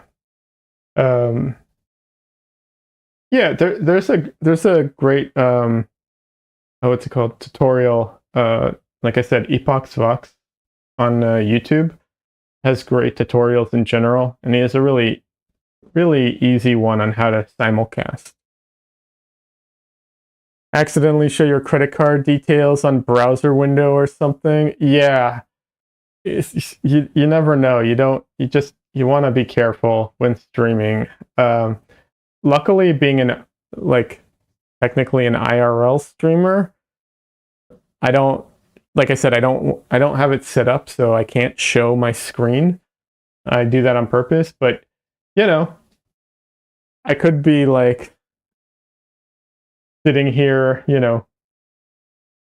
I don't know, picking my nose or changing into into an outfit to go out or something, or whatever, whatever it is.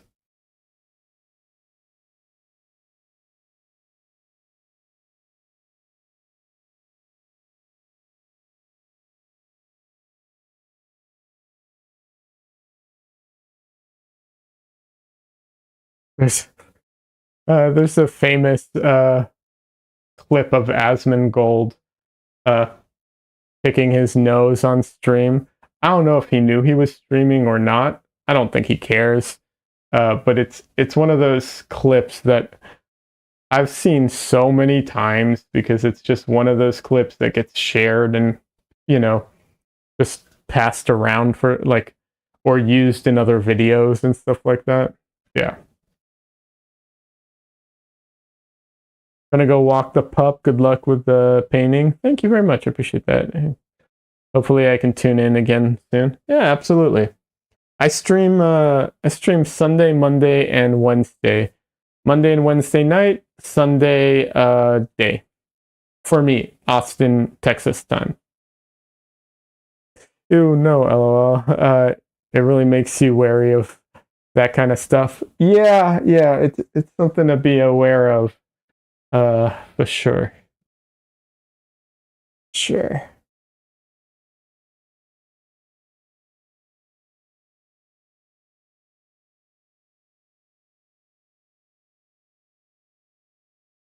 I should have mentioned that earlier, but yeah, I stream 3 times a week. Uh, Austin, Texas time. So anytime I say something, that's what I'm referring to. I forget what the PST of that is. I can't remember. Yeah. Yeah, I've been able to keep a consistent stream for schedule for a while now. Really happy with myself for that.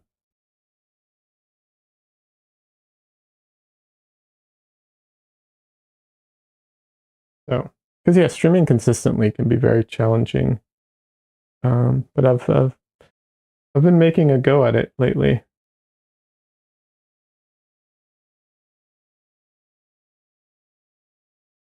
Um, yeah, it was just about anyone who's still here. I have a hard time seeing how many people are watching at the moment, and that's fine.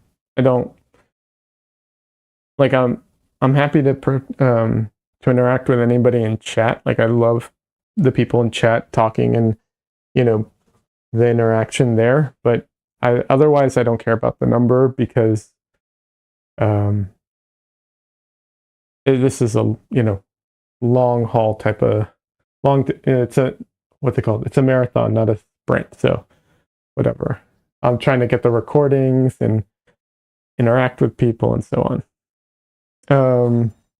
But yeah, I was just going to share some of my Comic-Con portfolio reviews. I have some stories about some of those things. I think that are kind of funny. Of course, I'm not going to mention any company or anything in particular. So, but yeah,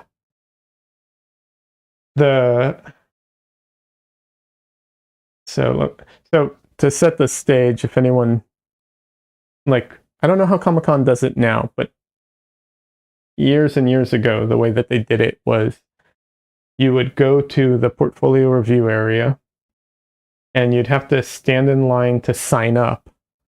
And then you'd have to sign up for every individual person or company that was doing a portfolio review.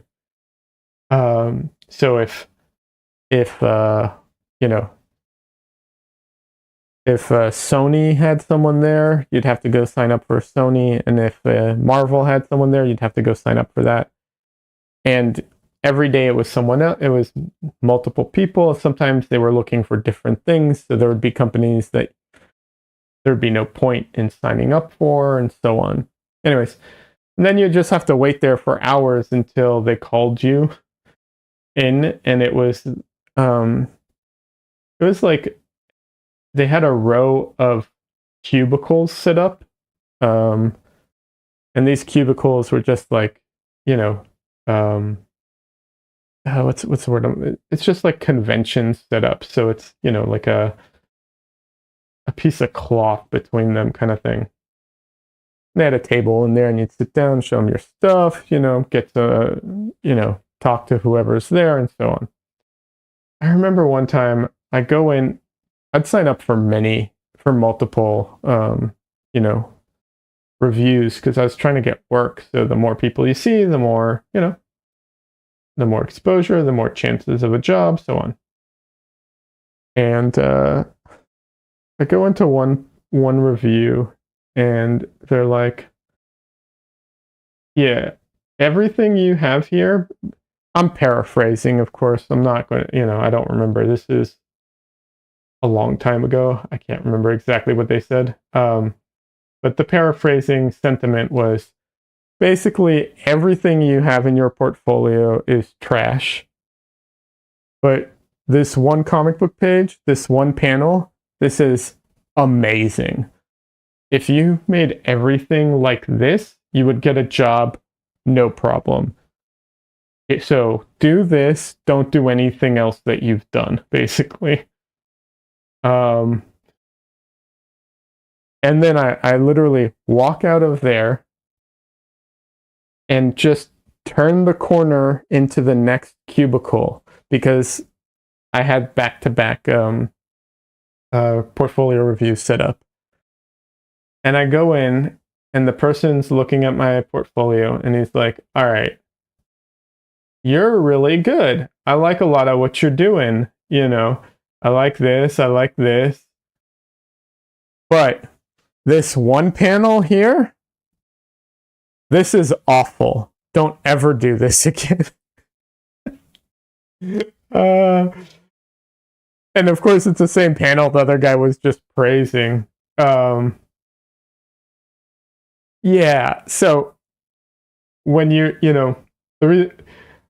when you're getting feedback, it's great to get feedback from a lot of people, so you can see a pattern, but also from people who are good at giving feedback and who you trust their feedback for whatever reason.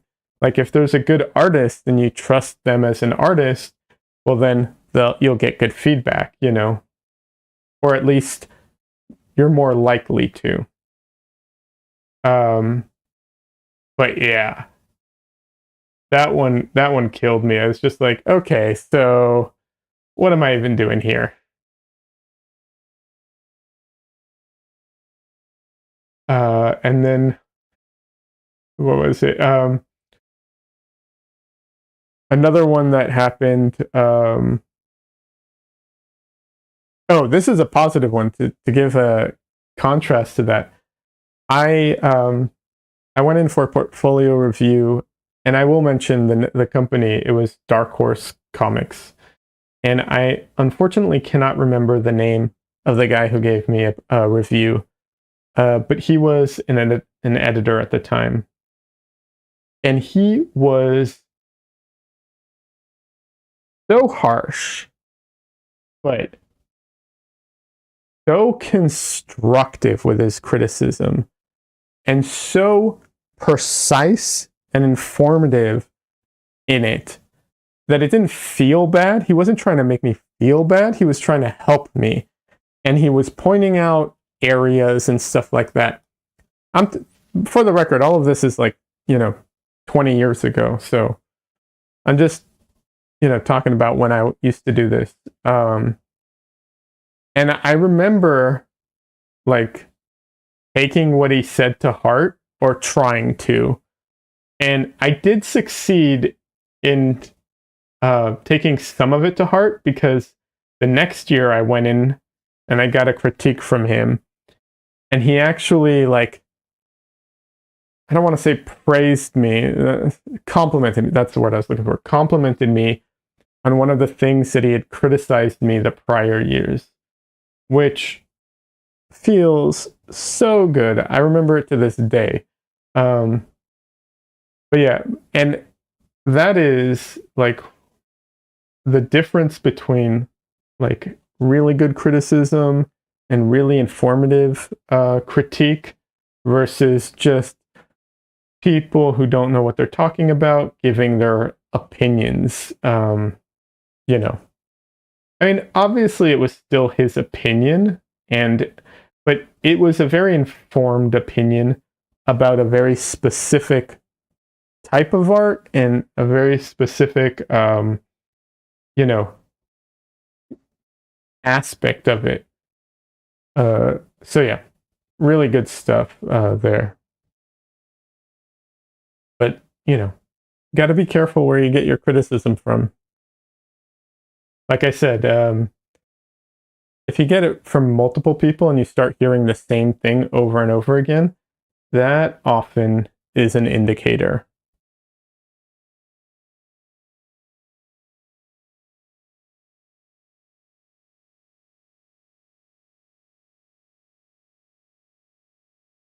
So, the one of the most egregious ones, I have told this story before. I don't know if I've told it on stream. I'm sure I'm going to tell it again because it's just such an egregious, instance. I went in for a portfolio review, and this guy was sitting there at the table with a stack of papers next to him. I don't know what this stack of papers is. Whatever. I sit down, we talk, show him my portfolio, do the normal portfolio review stuff. Very, very common, and so I do all that, and then at the end of, so then he like starts giving me critique. He's like, okay, so you got some good stuff here, but you need to work on this, and there's some things that could be better, and so on. And then he hands me one of the pages from that stack of papers. And he's like, if you want, I am teaching an art class on these subjects. Here's the, here's the flyer about it. I recommend you sign up for it. I mean,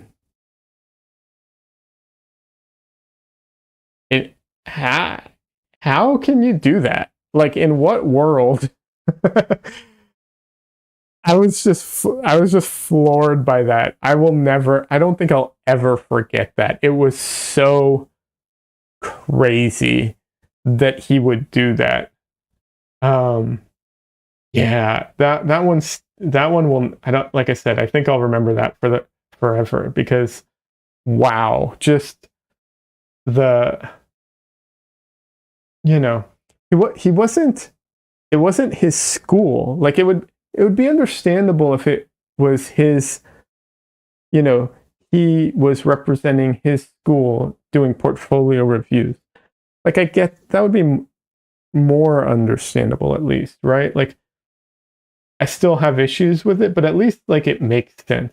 Now, this he was like an art director at a company like, you know, Marvel, Warner Brothers, whatever, something like that, representing them, but handing out these things for his own class. Um, just so scummy. I don't really know what else, like what other words to use for it, but just so scummy.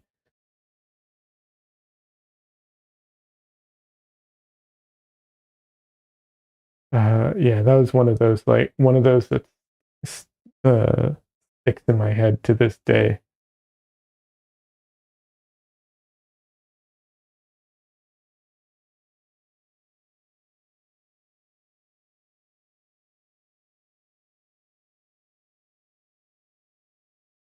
The like very general, what's it called?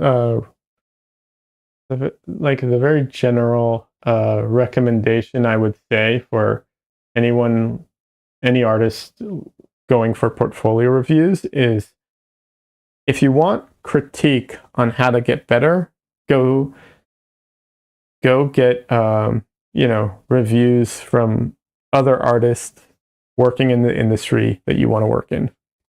Um, if you and get multiple reviews from artists that you think are good. If you're going for portfolio reviews for work, um, unless they effectively communicate with you to the point where you're like, oh yeah, this person is doing a fantastic job explaining it to me, and you know, like it's very, very clear. If they're not doing that, let's kind of disregard it for the most part. Like, don't worry about it too much. Maybe not disregard it entirely, but like note it, see if you keep getting the same notes from everybody else, but don't take anything to heart otherwise. And for anybody who has a hard time with portfolio reviews and stuff like that, also remember, like, I know we identify really strongly with our art, but like, you're not less of a valid person if someone doesn't like your art. It's fine. And I know art's important to us, but like you'll get better even if you're not where you want to be. And sometimes the further along you get, the further along you want to be. So, it's kind of a never-ending cycle, I think, of like always wanting to improve. Not only that, it gets in a lot of ways it gets worse because when you're first starting out, you're kind of, I don't want to say clueless, but you're not as well informed. As you go on, as you improve, like you end up becoming, not only do you get better, not only but your understanding of everything gets better. And so it almost becomes a thing where you like, you, I don't know, you can see it more, and it can be very challenging. But it's just part of the journey. Just, you're at where you're at right now and you'll get better. Michelle says, I just saw your comment. Welcome, yeah. Liad hasn't streamed on Twitch oh, Michelle's talking to Twitch chat. Yeah. I think they all left, by the way, at this point. Michelle, I've responded to all of those comments, by the way. But yeah, anyone who didn't hear me, I have two chats running at the same time. No, there are 6 people watching. That's great. I'm streaming on Twitch and YouTube, so I have YouTube and Twitch chats. You're welcome to, both are welcome. You're welcome to comment on either. So yeah.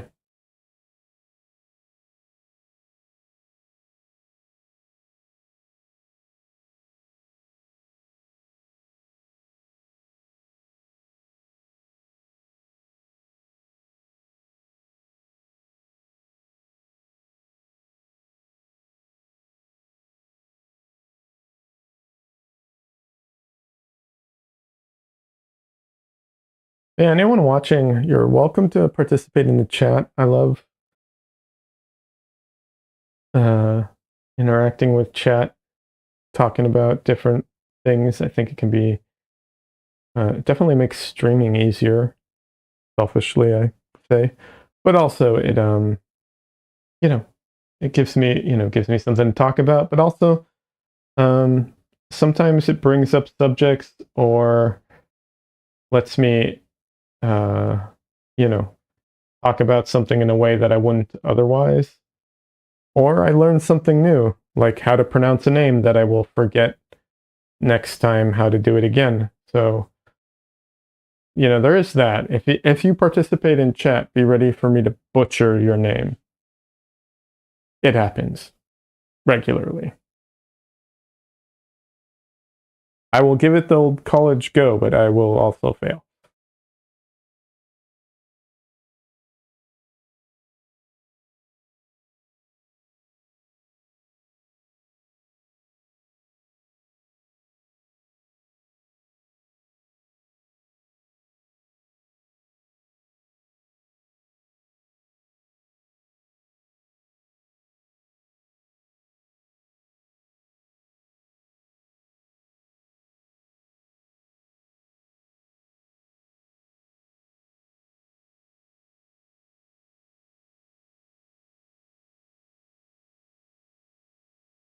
Oh, that is too dark.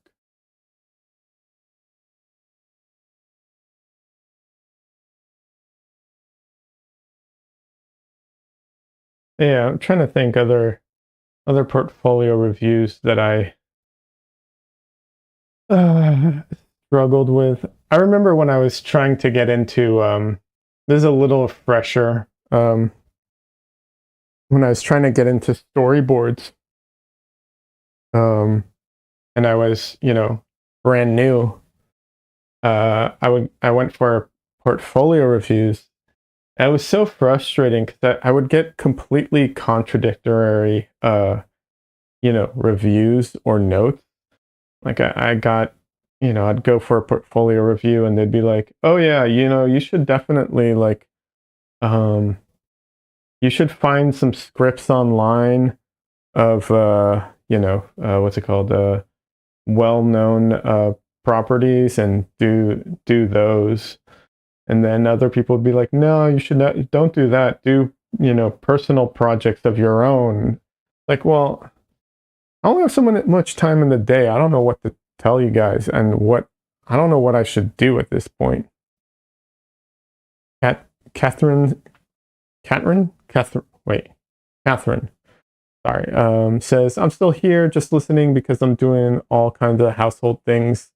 In the meantime, I love listening to your stories. Oh, thank you, Catherine. Oh my God, I cannot speak. Catherine. Oh, yeah. Thank you. But yeah. No worries. And you don't have to, don't feel obligated to participate in chat. But yeah, thank you.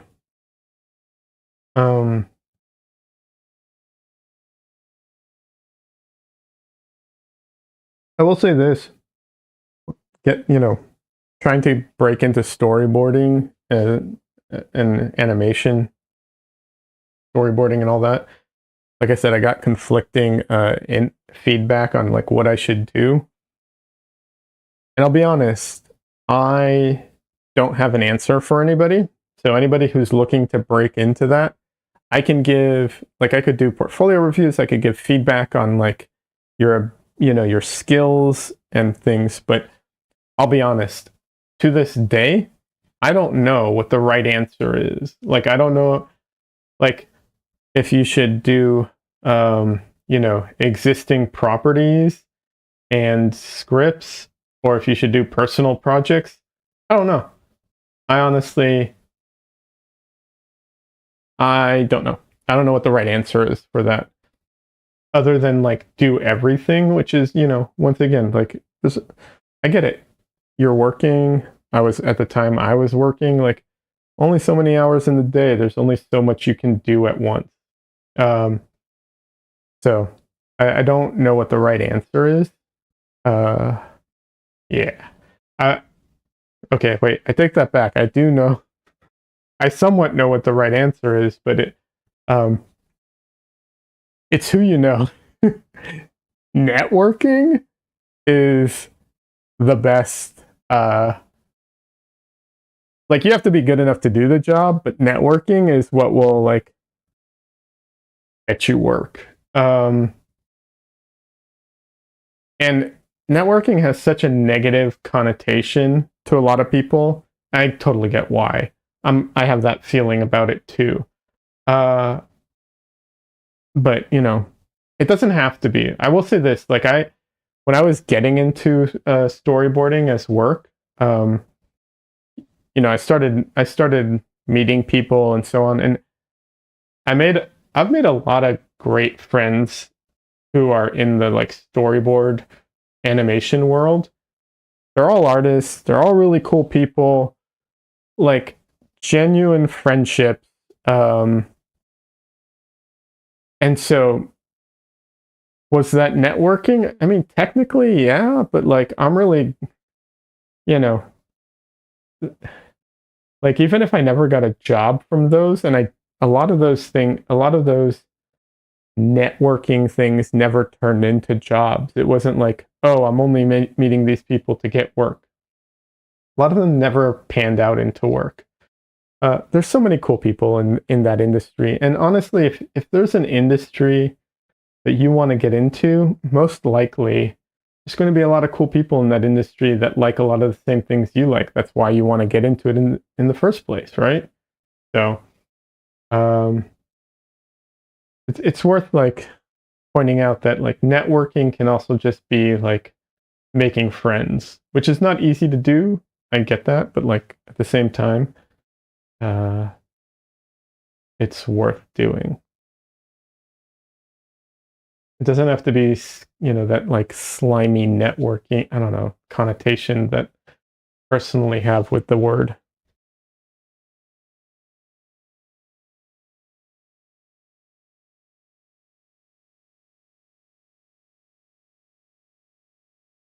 And there's other things that could also give advice on like if you want to get into storyboarding. I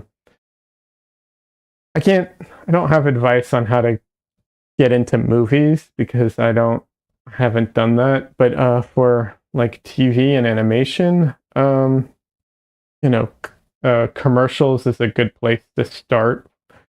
Uh, the barrier of entry is a lot lower.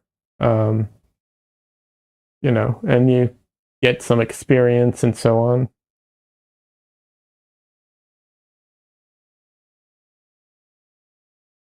But yeah,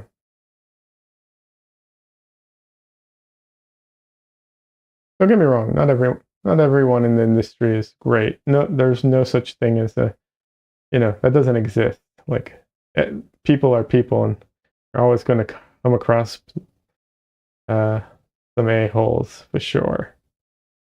But I have to say, overall, the animation industry, the people who do production work in the animation industry, really, really awesome people.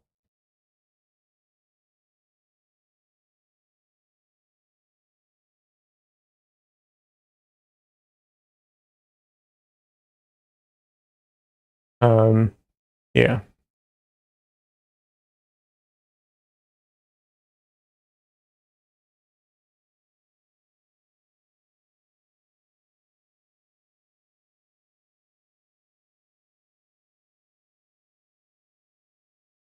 So another thing I can talk about a little bit, because like I said, if chat has questions, if people want to talk about things, I'm happy to. I will, prioritize those types of things, because that's what's great about live streaming, right? Like that's the whole idea. But if chat isn't bringing anything up, uh, which is fine. I was trying to think of like what can I talk about. I often talk about my painting, and I think that's talking about my painting and my painting process. Obviously, is like applicable to the stream. I mean, you know, um, that's what I'm doing it for, I guess. But as I feel like that's also a lot of repetitive, always the same thing. Because painting, ultimately, it's worth mentioning. Painting's fantastic. I love painting. Like I said, everyone should do it, or at least give it a try. But painting's slow. Painting is not a fast process. Painting is not a, growth. Getting better in painting is not a fast process. Like, it's not built for modern times in that way, because it's slow. Everything about it's slow and repetitive. It's a lot of repetitiveness. Um, it just is. I don't think it's a bad thing, but for streaming, it might be. So I was trying to think of things to talk about, and I've mentioned this before that I'm trying to make. I want to take what I'm recording right now, even though I'm recording it to YouTube and I'm not recording it locally. I want to take this and turn it into other content at some point, or at least try to. Um, you know, share things and so on. So one of the things I'm going to try and do is a little bit of like, because I'm not good at this. I'm not good about talking. I'm not good at talking about myself, generally speaking. Um, in the way of like people who do, when you have to write your artist's what is it called? Statement. Yeah, your artist statement, and like, your little PR blurb that people do. Um, I suck at that. Like I'm horrendously bad at all of that stuff. Um, I mean, I'm bad at writing. Period. I'm dyslexic, and anytime I go to write anything, like my mind just goes blank. Even if I had the idea beforehand, just blank.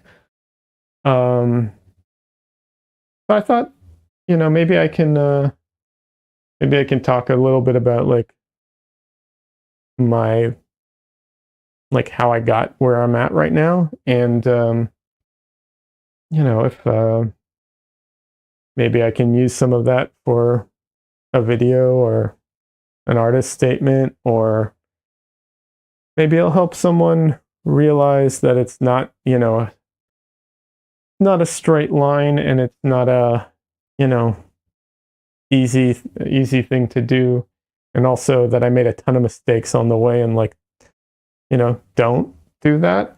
Although you're gonna make you know gonna make mistakes. I don't know. So I don't know. I just thought I'd get into it a little bit. I don't know how much how well my history lesson of myself is going to be, but I thought I'll try talk about it a little bit and see if it sparks any conversations or anything. Um, so yeah, I was always into art as a kid. I was into comic books, honestly. I wanted to be a comic book artist for the like that was my goal in life, was to be a comic book artist. Not always, but like when I was a teenager, I'd say that was like my focus. But I was into comics from a young age. I was not good. Me and my friend used to draw all the time. She was so much better than I was. Like, I'm not, I'm serious. I was not good at it, to the point where like my mom, I have this story with my mom where she used to think that I was going to be um like she could tell I was creative, and she thought I would do something creative. She thought maybe I would get into writing, because ironically, um because my drawings were so bad. Like like she legitimately thought there was like no way I would pursue that artistic endeavor. And I'm talking about like it being a child. She didn't tell me this or say anything negative. This is, I got to find this out after the fact. You know, my mom's always been very supportive, and I really appreciate that. Um, but I mentioned that too because I want people to know that, like, you know, um, I know a lot of people talk about this, but talent isn't a thing, right? Like, some people are better than others at it, but like at art and everything. But even if you don't, you know, show aptitude at it, if you want to do it, you can do it. Anyone can do it. It's fine. Don't worry about it. I got better because I kept doing it. My friend didn't. I'm better than her at drawing and painting now. Simply because I kept doing it, she didn't. And I made the effort, she didn't. And she doesn't regret it. I'm not saying that like to like shit on her or anything. I'm just pointing that out. Like, doesn't matter if you're younger and you're watching this and you're like, or older, it doesn't matter. If you want to do it, you can do it. Anyone can do this. Um, and there's a ton of resources out there and classes and everything. Like, yeah. But yeah, I was not good. Um, I was like behind the curve, kind of thing, when it came to art. Um, but perseverance keeps you going and makes a huge difference. So, worth mentioning.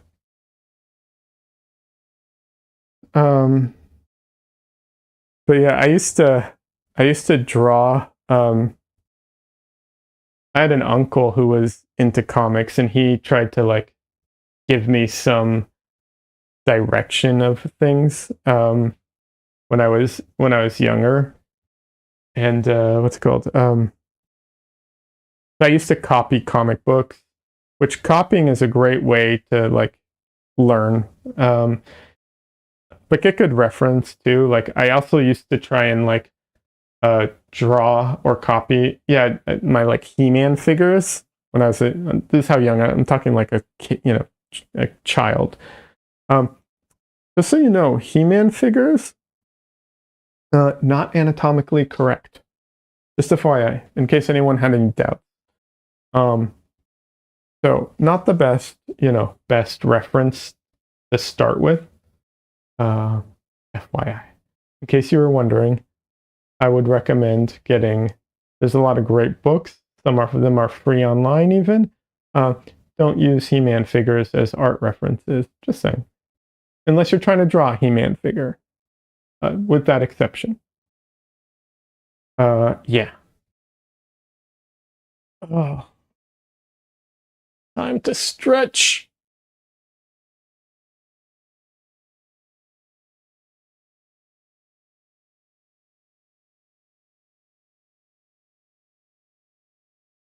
Uh, yeah. And trying to remember, like, I'm trying to think also, I don't have this written down, obviously. I'm trying to think of things that are worth mentioning. I took art classes with this crazy Russian artist when I was 15. This guy was he was good. He was a good painter, but he was nuts. Um, it was like a group class. This is basically just like a drawing class. That was that was really good. I appreciate, like, once again, I appreciate the support from my mom because um, yeah, you know, you can learn a lot of this stuff online now. When I was 15 or 16, it there's far less resources. But even if there are those resources, as a kid, um, I think it's harder to self-learn that type of thing. Just in general, I think when you don't have any foundation in art, it's kind of hard to self-learn these things because you don't know what is important. You don't know what you should listen to, what you shouldn't listen to. What you're so um, you just don't have that information. So I think classes with a good teacher is always a good thing, but especially in that's like when you're getting started, I think it's good. Oh, also, I when I was a kid, I also got How to Draw the Marvel Way. Great art book. Highly recommend it. Even if you don't want to draw comics, it's a good book on how to draw from imagination, on how to draw figures. It has a lot of composition, all kinds of good stuff in it. Highly recommend it. And it's very approachable, even if you're younger. Like, it's a very approachable book.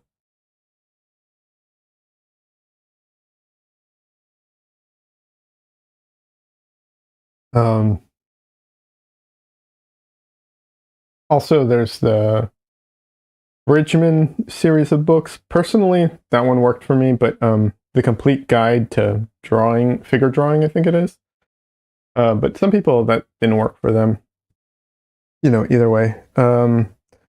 Andrew Loomis has a lot of really great books on illustration and how to draw the head and everything. A lot of his books you can find online for free because they're in the public domain at this point. Um, yeah.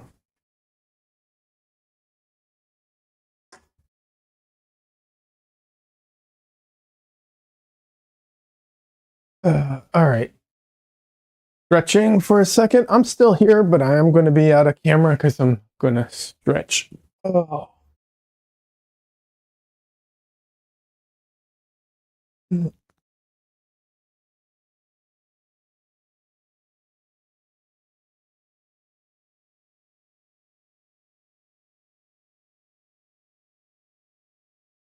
Don't underestimate how much, for anyone who isn't familiar with this, don't underestimate how hard drawing and painting can be on your body. Develop good habits early on. It'll help a lot in the long run. I did the opposite. I had like the worst habits growing up. Um, yeah. When I was a kid, um, I used to draw all the time, laying on the floor. You know, laying on the floor on my stomach, drawing, like paper on the floor, laying over it, drawing that way. That is possibly one of the worst ways you can draw or paint. Just horrible. So yeah, don't do that. It's really bad for you. And it's not a good. It's also, not only is it not good for you physically, it also isn't good for your drawing ability, because you're using your arm to support yourself, but you have to move your arm around to draw, and you're very much limiting yourself. So don't do that. Oh, I see my bit rate is crapping out on me. Oh, that's nice.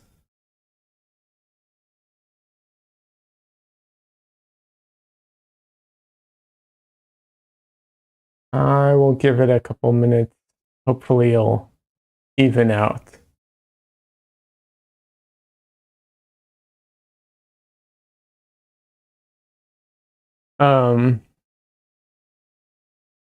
Yeah. Anyways, but yeah, aside from that art class that I took when I was like, I think it was 15 or 16. I can't remember how long I was there. I think it was like a year or two. No, not two, a year, maybe. Um, it was, it was a great learning experience. He was a good teacher. He was just a little crazy. Um, and some of the stories he told were like, he would tell us stories about how he would. Anyway, I don't want. It's fine. Just all kinds of crazy stories that you're just like, why are you telling a class? Why are you telling your class this? Most of the people there were much older than me. I was one of the youngest. But yeah, even if you want to get into comics, even if you want to get into anime or manga or any of that stuff, like a great, I'm not saying I got that, but like a good, what's it called? Foundation of traditional art, even if it's not the kind of art you want to make, doesn't matter. Like that is always going to make you a better artist. So, like it's worth mentioning. Like having a style isn't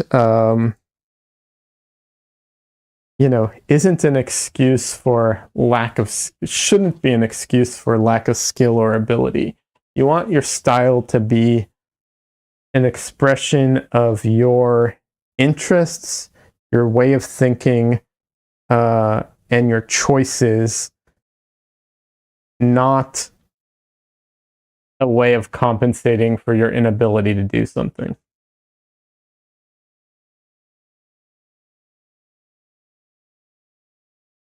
So a good foundation in like traditional art, or illustration is, will make you a better comic book artist, better cartoonist, all of that stuff.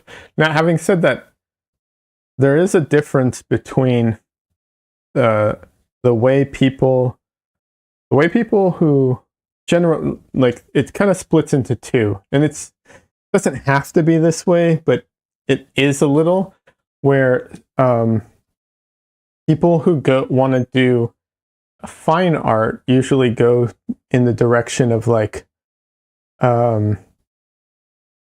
they learn to draw and paint based off of what they're looking at, and the way that they approach creating a drawing or painting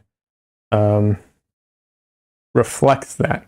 Whereas people who want to get into comics or animation, they do the same thing, but it's slightly different. They usually have more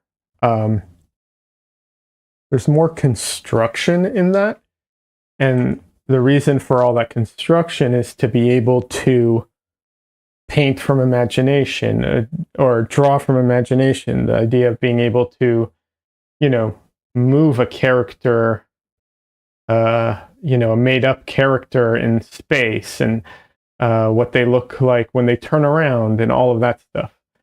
So there's a lot more like emphasis on that construction aspect of things versus like shading and form and three dimensionality. This isn't a perfect explanation of that, and it's not like a hard line. There's no overlap, but that is definitely like a tendency. So, um, you know, I think both are great to learn. Uh, I don't think, honestly, I think both are really good to learn, um, and both will benefit you in different ways in different times. So, yeah.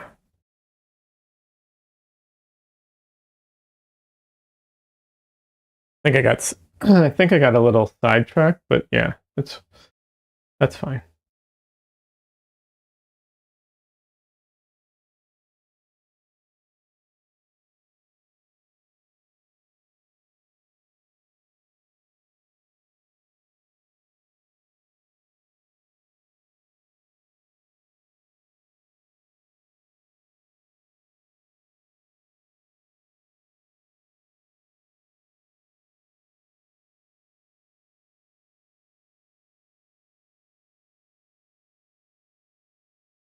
Also, another thing worth kind of mentioning, um, it's good to have like, I mean, art is a very generally speaking, obviously, online and all that. It's different a little bit, but art is very much a secluded, like, I'm by myself doing this by myself, kind of thing. Going to a class is great. It helps you get out of that a bit. Um, I think I think you can benefit a lot from that. Also, you definitely can benefit from having other hobbies. Um, a lot of the like best artists in the world in history had a ton of other things they were interested in, and those other things influenced their paintings or their art, and it ended up, um, contributing to like to how good they were in different ways. So I don't know, worth mentioning. I say as someone who doesn't have a ton of hobbies or anything otherwise, but in theory, uh,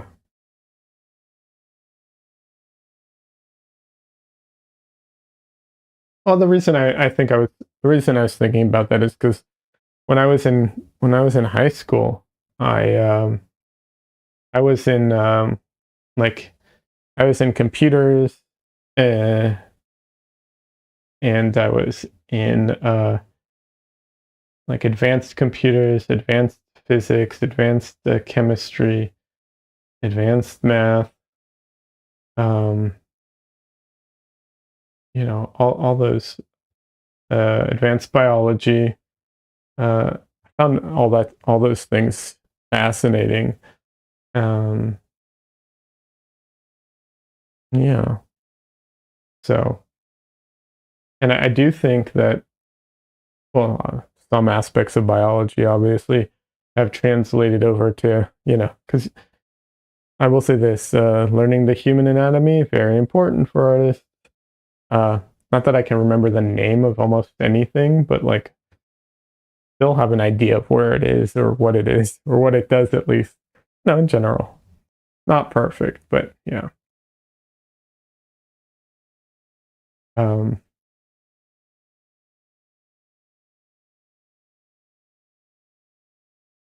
But yeah, I don't know. I don't know where I was going with that part, but just something that came up. Um,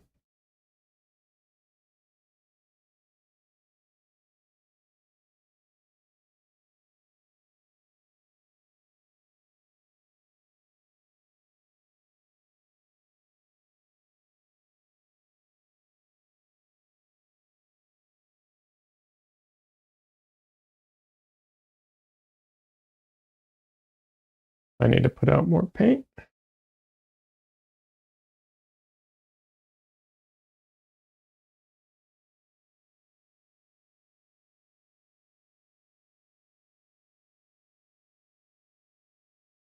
I was originally from LA, and my mom moved back home with me, and then eventually I moved back to LA to pursue comics. And I would say nowadays, I don't know that I would recommend anybody do some. I don't know how much I would recommend people do stuff like that, where you can pursue all this stuff online now. I don't know that, you know, move up ending your life to pursue something like that. I don't know. I feel it was very challenging in a lot of ways. There was a lot of benefit to it, but it also set me back a lot. Having to you know, constantly try and find work and try and deal with all that stuff. LA is not a cheap place to live. So I don't know that aspect of things. I don't know how I would handle that today. Um, I think I would do a lot more of it online uh, because you can. Yeah, I mean, I'm working for a company in LA right now, and I'm in Austin, Texas. So yeah, it's gotten a lot better. This was a big thing I wanted to talk about or mention. Um, you know, I know a lot of people who I have a lot of artist friends and a lot of artist acquaintances, right? Even if they're not like close friends, I talk to a lot of artists and so on. Um, and a lot of people who want to get into whatever industry it is, whether it be comic books or animation or whatever industry. Um, some people like, okay, generally when people want to get into one of these industries, it's because they love it, or, they love animation, they love anime, whatever it is, you know. I mean, obviously, like, why else? Like, if you want to get into these industries, you do it because you love it, you know. But a lot of people get into it, and after a while, they want to get out because a lot of these industries, gaming too, by the way, a lot of these industries really just grind you up and spit you out, kind of thing. And the reality is that, like, any of these industries, any of these you know passion careers, a lot of them are just, it ends up just being a job regardless. And right now I'm on a show, on an animated show, and this is one of the best jobs, if not the best job I've ever had in my life. Um, and I do enjoy doing it, but it is still a job, and the people I'm working with know that. I'm lucky enough to be working with some real artist, animation veterans, some people who have been on, like, The Simpsons and Futurama and Beavis and Butthead and all these things, and they prioritize work-life balance, um, because they have a life, they have families. It is a job.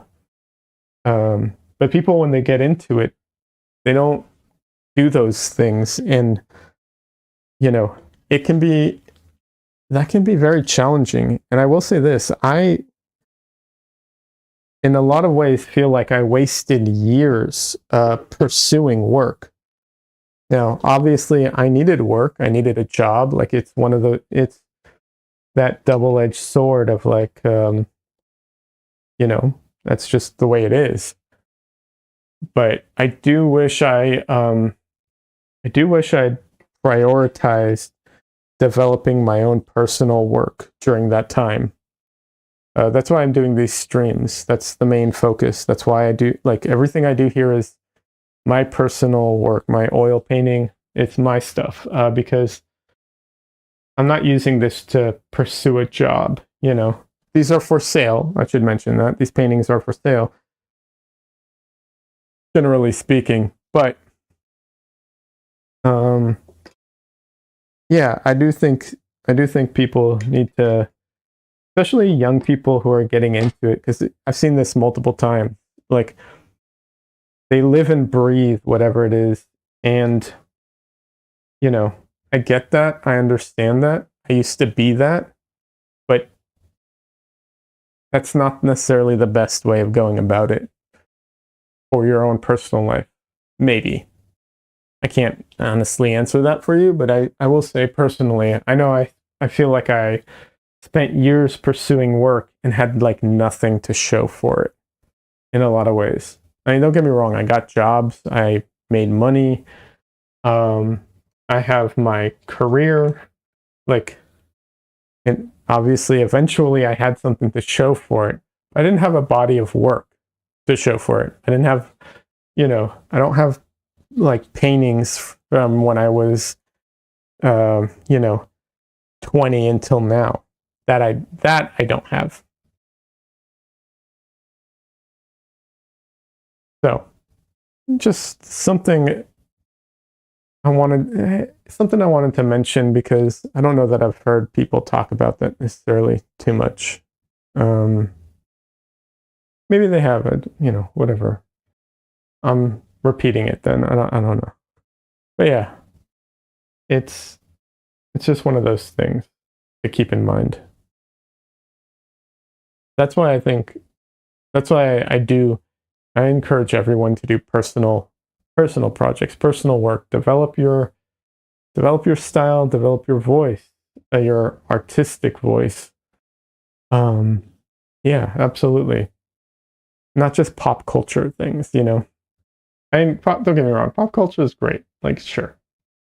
But,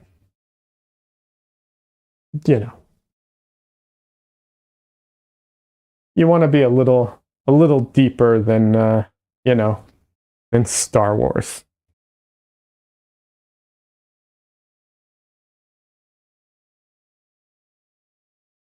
Or whatever. It doesn't matter. Whatever it is.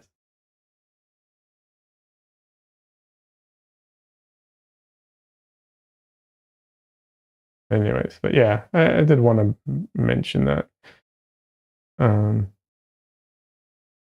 Yeah, just I think everyone should just make that a priority, And if you're not pursuing work, if that isn't your focus, then it's not, obviously it's not a problem. Pursue whatever you want, like do what makes you happy. Okay, first of all, in general, just do what makes you happy. But sometimes what makes you happy now isn't going to make you happy in the long run. That's all.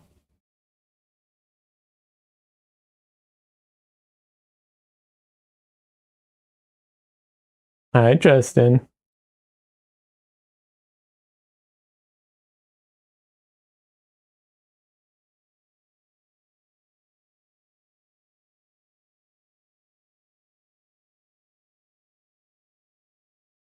Also, I moved back to LA to get into comics, and when I made my way into it, and I slowly was like getting some jobs here and there. Comics is a rough industry. I don't know, maybe it's improved lately. When I was trying to break into comics, it was financially a very challenging industry to be a part of. Um, and but eventually I ended up like realizing that I just couldn't make a living in comics. I wasn't fast enough to do the jobs that I needed to, and I needed to, I my expenses were so high living in LA. There was like no way I could make a living doing this, and that's when I pivoted and tried to get work doing other things.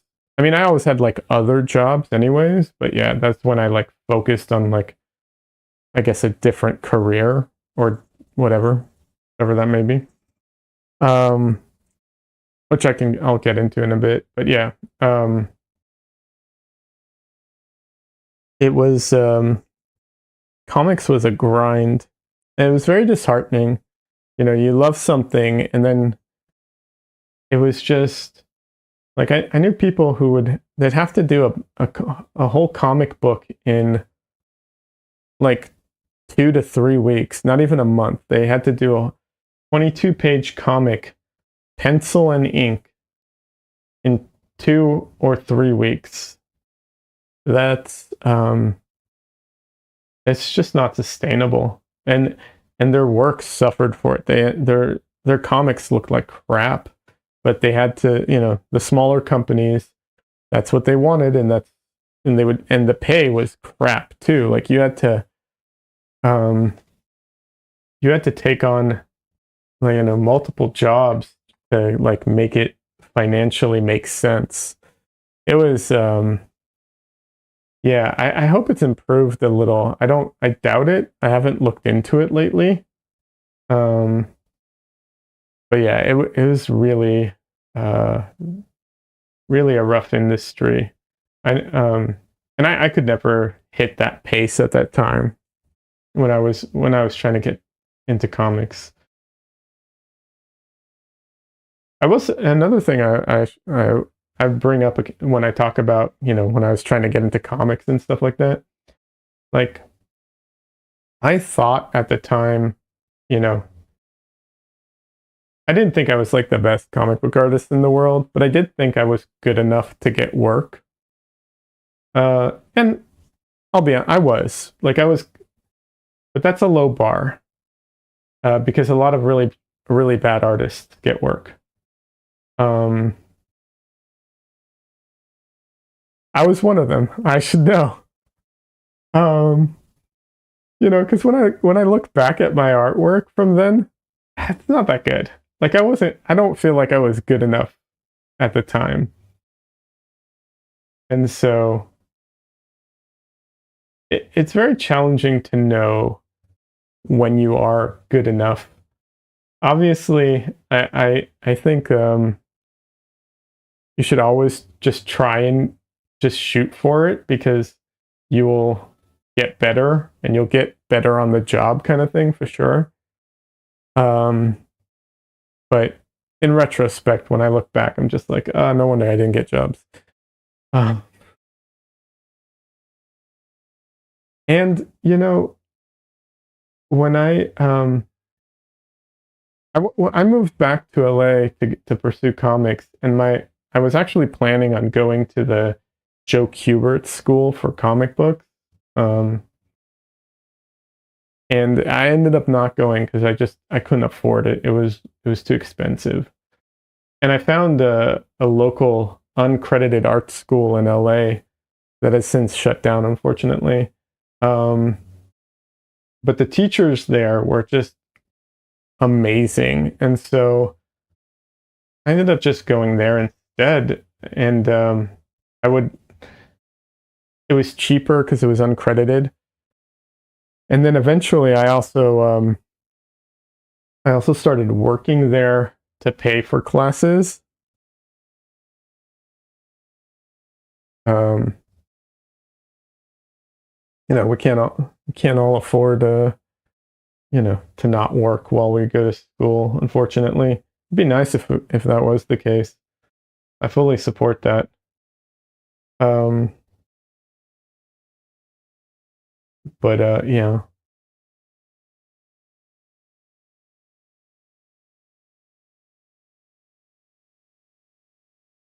But when I went to art school, the reason I brought it up is because I still always had in my mind like comics, comics, comics, comics. And so even though I learned traditional skills, traditional drawing, traditional, painting, all of that, it still was always like, I'm going to go into comics, going to go into comics kind of thing in my head. And then when it came to painting, I didn't try oils. I was afraid of touching oils at the time. I thought I was afraid of them for numerous reasons. By the way, you shouldn't be afraid of oils. There are health concerns. There are ways around it. Anyone is wondering, I talked about it, I think, last stream. I can mention it again. And anybody who has questions, you're welcome to ask me in chat or ask me in, what's it called? Ask me in the comment section on the YouTube channel after the fact. Happy to talk about it. But I didn't touch oils. I learned in the Crazy Russian painter, I'd learned how to paint with watercolor. So I stuck to watercolor and a bit of acrylics. And then after art school, I ended up going all digital anyways, for a long time. And this ties into what I was talking about earlier as far as like being good enough. And what I mean, the way this ties in is that, I was trying to pursue comics. I was trying to pursue all these things. Like I said, I went all digital. Obviously, my focus was like things related to comics, illustration, stuff like that. I did learn how to do like a digital illustration, digital painting. But,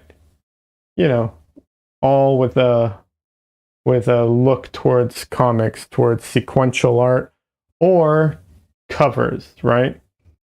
And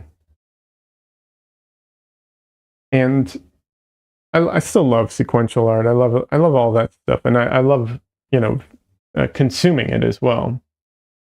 But having said that, at some point, I don't know when this happened, I started like getting more into following oil painters.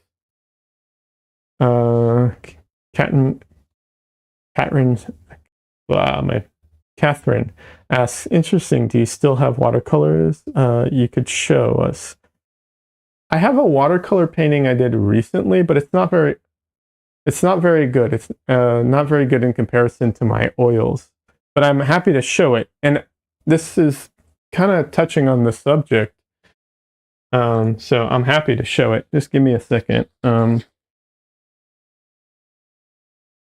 So obviously pencil work, line work, inking, digital painting, all of that stuff was a big part of like what I focused on and what I did all the time, right?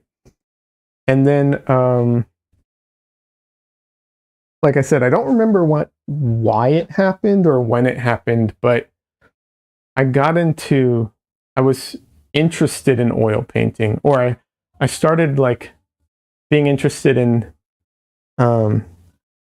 paintings of oil painting, like of painters that I liked. And I don't remember when it happened. I think it was mostly just I just wanted to do something for myself. And so I went towards oil paints to do like personal work because I wasn't afraid it would become like work kind of thing. But oh, it's not here. Okay. But what ended up happening was that it took a while. I made a lot of mistakes with oil painting too, which I can talk about at some point. Most of them were just because I was afraid of oil painting. I was afraid of the toxicity and all that.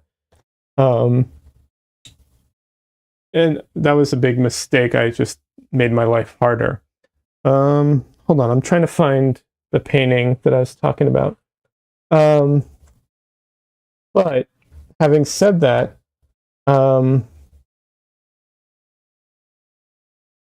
I got into oil painting, and when it clicked, and it didn't click right away, it took a long time, but there was this moment that it did click. And when it clicked, that was it. It was totally different. I felt like everything changed for me personally. And like, I think, or I feel like, maybe other people will think differently, I feel like I'm a much better painter than I am I don't know what the right word for this is, but a drawer or a draftsman. Like, my drawings aren't nearly as good as my paintings, especially my line work and my ink work. Like, nowhere close. If I kind of paint with the pencil or charcoal, like if I try and use it in a way that's similar to painting, only a different like technique, then it gets closer. I'm looking for that painting. 1 second. I can keep talking while I'm looking for it though. But yeah, it was very strange to have that to have that, because I'd always focused and prioritized drawing over painting so much. It was like, my focus was on drawing, not painting. And so to have that, to have that happen where it like, it flipped and it was the opposite, was definitely a weird thing to go through. And I one of the reasons I'm mentioning it is because I think people shouldn't be afraid of trying different mediums and different things and giving it a go, because you never know. You don't know how it's gonna click or affect you, kind of thing. But yeah, oil painting, I don't know. It just, like I said, it just clicked with me, and it is a totally different thing. I don't know. I think I'm a much better painter, much better oil painter than I am at like drawing. So here I found it. So this was when the writer's strike was going on. I did a watercolor of Adam Conover from because he was one of the voices of the writer's strike. This isn't how I'm stating this before showing it. I don't think this is how you should approach watercolors. I did it this way because I haven't done watercolors in forever, and I just kind of wanted to see, I wanted to see what I could do. I was also trying to go for a certain style where it was, let's say, quicker and more minimalist, because I was considering taking watercolors on a trip, and I was thinking of like maybe doing some plein air with it, and so I was kind of looking at that specific style. And so all that to say is it's not quite the like robust layered painting that I necessarily would try to achieve with watercolor if I was doing it in a different way. And I can also explain why I struggled with this painting in a minute. There's some technical reasons why I struggled with it very much. Catherine says, I agree, line drawing and oil painting are quite different. They are, but I always was told, or I always had this in my head, that like drawing is the foundation of all art, like visual art. So if you can draw, you can paint. If you can draw, you can do anything from there, right? It's the foundation of it all. And there's some truth to that. But you don't have to like there's some truth to that, but it's not it's not like the best person at drawing is going to be the best painter, you know? That's not necessarily the case. And the best painter is not necessarily the best at drawing. You know, it's just, it doesn't translate one to one. Anyways, so here is a watercolor painting of Adam Conover, yeah.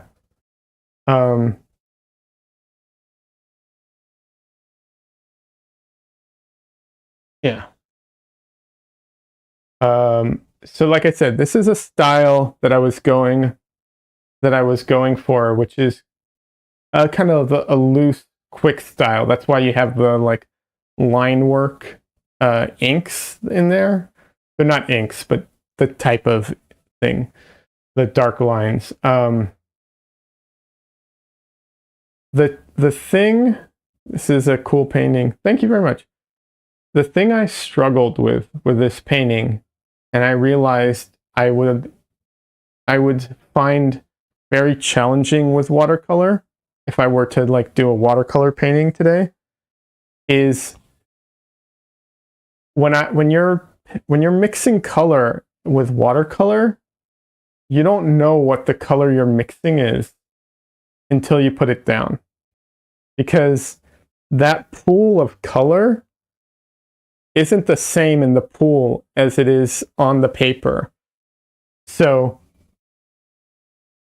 realistically, what I should have done, and what I think every artist, and this is just my opinion, you need a ton of scrap paper to like do an immediate swatch on as you're painting, so you can like adjust your mixtures. Because when I'm mixing here, I can see my mixture. I can see what color I have, right? But if I couldn't do this, I would have to like swatch it out. So that is the thing I very much struggled with watercolor. I'm sure you get used to it some more and so on, but as someone getting into it who hadn't done it for a long time, I highly recommend if you're painting like a painting like this, take another piece of paper like this and rip it into like little squares. Like by little, I mean like this big or something, so that you can like mix your color, swatch it, see what it looks like, mix your color, swatch it, adjust it, and so on. But here's the same, I used the same reference. Here's an oil painting of the same thing.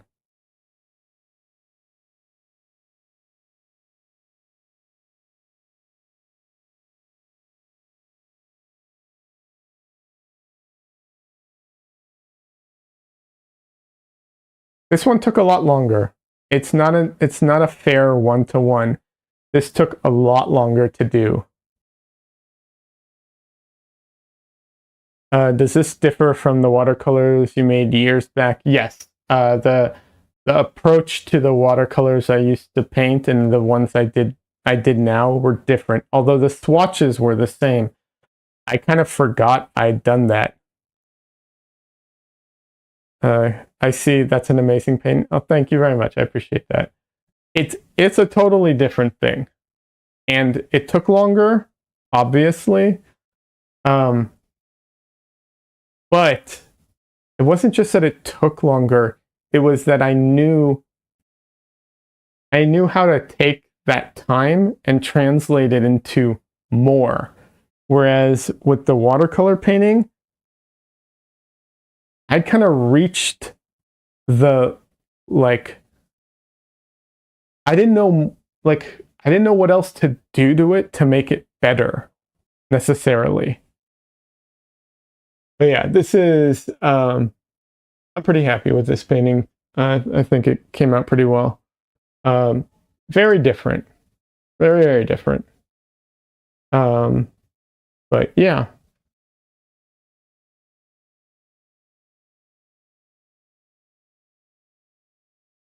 I also personally I like the flexibility that oil paintings give you. And look, I love watercolors. There's some watercolor artists out there that are just unbelievable. When I'm talking about like the flexibility it gives you, I'm talking about working in it. There's just something about working. And I've worked with gouache too. It's not the same. Oil paint, there's just, and that's why I say like when things click, it's just like if you do art and you're trying a bunch of different things and something clicks, like it just feels right, don't discard that easily. You know, hold on to, like, that can be a guiding light type of thing. Doesn't have to be, and I can explain that in a minute regarding my style, but yeah, definitely something to like consider. The oil painting shows more dimension. Oh, absolutely, and that's because of my inability to do more in watercolor. If I were to do it again in watercolor, I would try and approach it more like an oil painting. No line work. Approach it more like an oil painting. A ton of swatches. Or practice paper. It's not swatches, it's practice paper. I really struggled with that. That was a big thing. Because oil paint, I can mix my colors and see them. In watercolor, you mix your paint and you don't know what you painted. You know, because you don't know what color you mixed because what it looks like and what it goes down as are two different things. So it's very, and there's the paints that you mix and the amount of water in it and the amount of water on the surface already and the color that may or may not be under it. It is very, very challenging. Watercolors are just, it's very, very challenging. You know, they can be beautiful. I'm not, you know, I'm just talking about the like making it, you know, in making a painting in watercolor.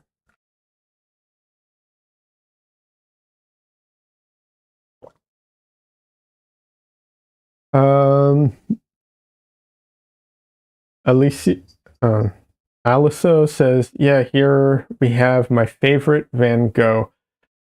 If you posted a link, it's not going to go through, and I don't have the ability to let it go through, unfortunately. Yeah, the auto moderation thing just automatically, like, I'm supposed to be able to allow it, but I can't. I clicked the right things to let me allow it, and it still doesn't go through. So I don't know what to tell you. I'm sorry. Unfortunately, links do not go through, and if you try and get around the link,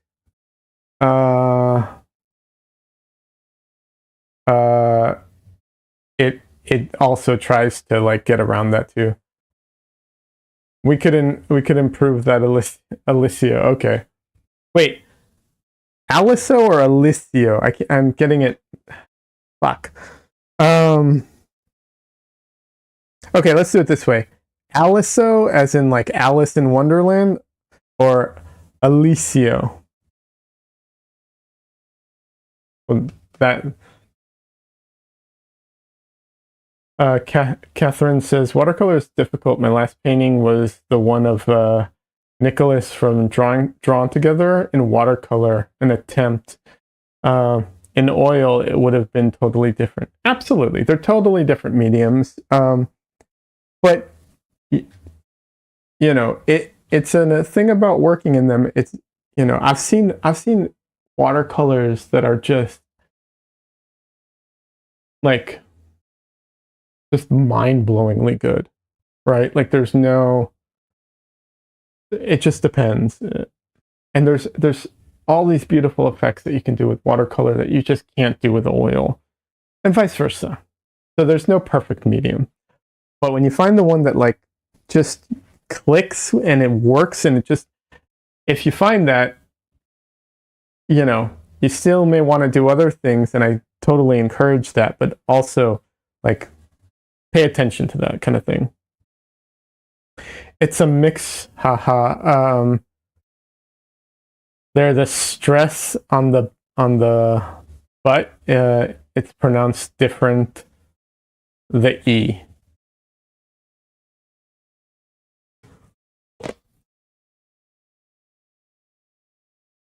I'll tell you what. If you're comfortable doing this, it's up to you.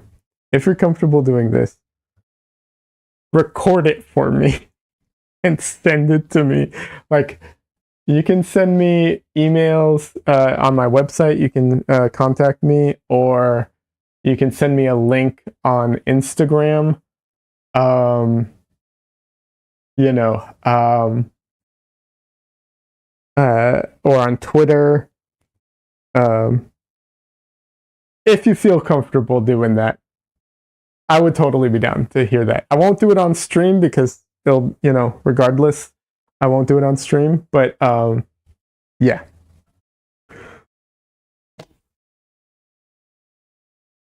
If not, that's cool. Don't worry about it. I'm not going to try and put someone in on the spot. No worries.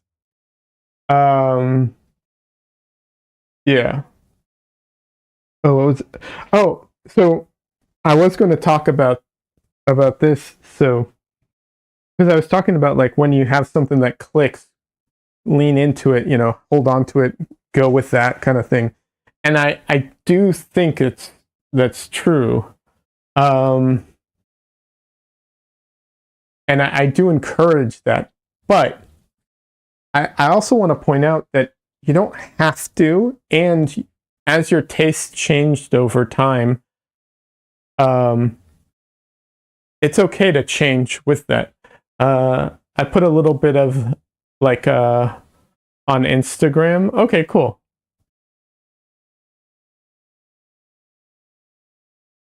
And so for me, I can talk about my style specifically for this, because when I started in art, I started, obviously I was talking about comics. I was very comic book oriented. And I was very detail oriented. I think I'm still detail oriented in general, but that translated very much into my paintings. And I would, I was very rigid. I was trying to be accurate. I was trying to get everything right, kind of thing. And that, all those tendencies, all those like how I would get lost in the details because it's what interested me, and just all my personality, my focus on things, like all of those things all the artistic influences that I had in my life or that I found interesting, all those things are what make a style, right? Like all of those things essentially combine to make your style, right? It's your habits, how you tend to like paint something, draw something, all mixed in with like your mindset, your focus, all of these things. What I'm trying to say is all these things kind of come together to make you as an artist and your style as who you are, kind of thing.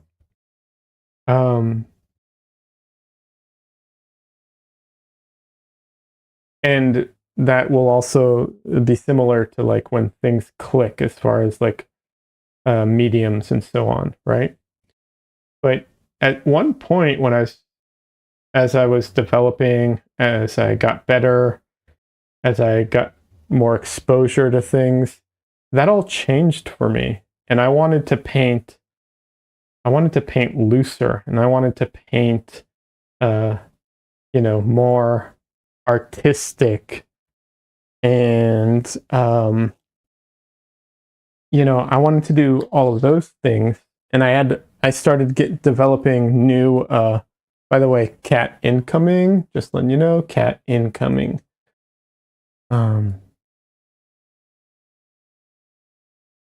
Hey, Justin. Oh, baby boy. Baby boy. You're such a big baby boy. Yeah. What? What? I know. I know.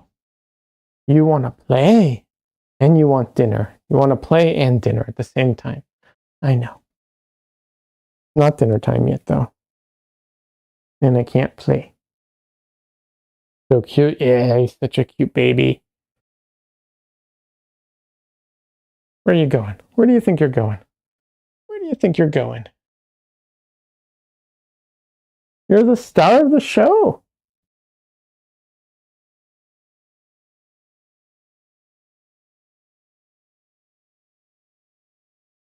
Ah, he's such a vicious beast. Ah.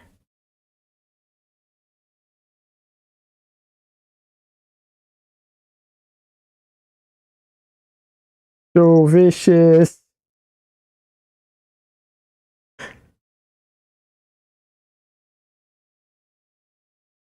All right, little boy.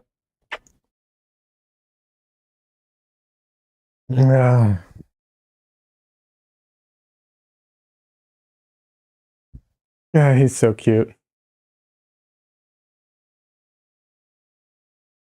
Do I know the butterfly effect? Yes, I'm familiar with the concept.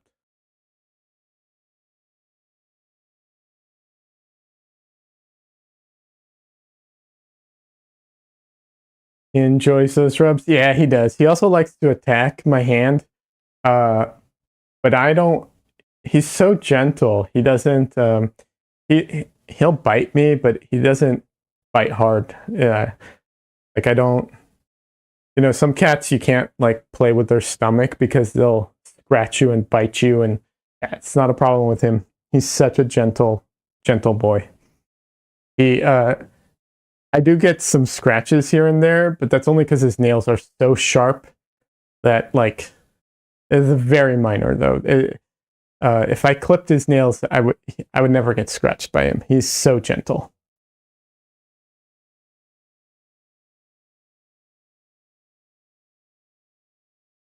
Yeah, I'm familiar with the butterfly effect. Are you saying like do you mean like as far as like in this context of like as you change, as you grow, it all like kind of affects everything else? Because there's absolutely some truth to that for sure. But that's what I was trying to get at, which is when when all those things changed for me, and I wanted to change my style. Um, you know,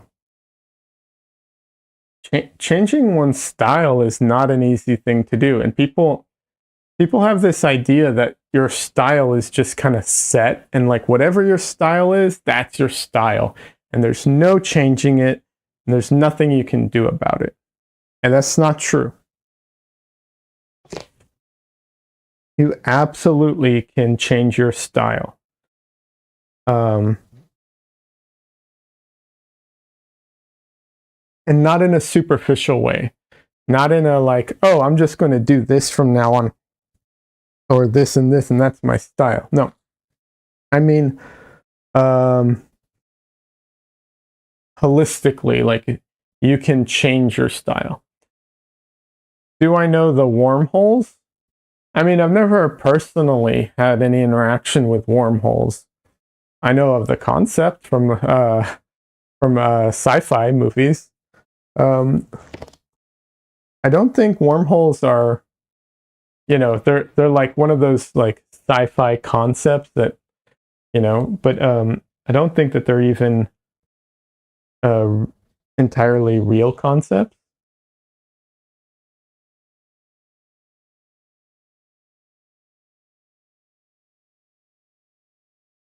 Literally, wormhole means wormhole. The term was coined to refer to wormholes that theoretically could connect to black holes. Yeah, yeah, yeah. I mean, I don't know how real it is, though. I don't think anybody does at this point.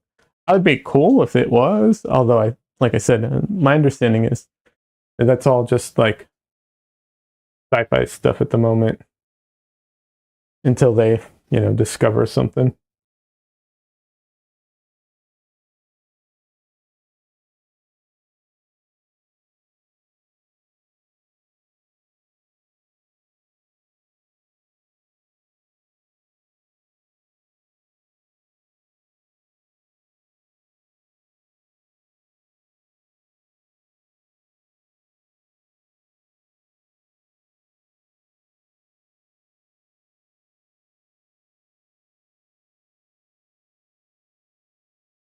You've got to go. It's bedtime. Thanks for the stream, Leon. Enjoyed it. Bye.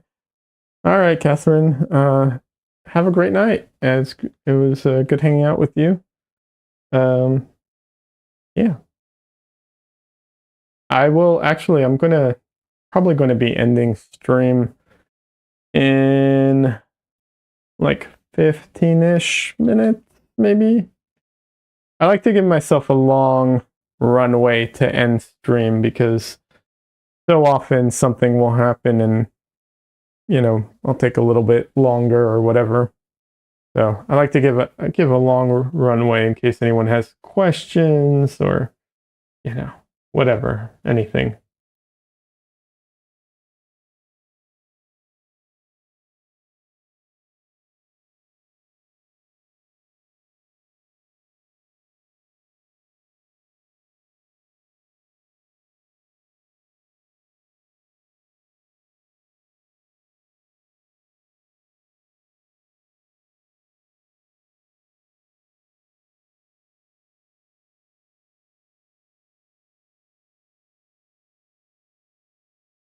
Okay.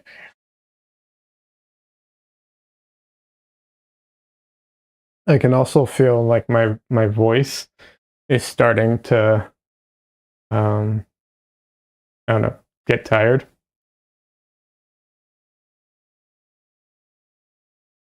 Hi, Winnie. Winnie is up here. These cats, an hour and a half before dinner, start bugging me for dinner. These little gargoyles. I call them gargoyles because they if I don't feed them, they'll like sit outside my room like gargoyles just waiting for me. Yeah.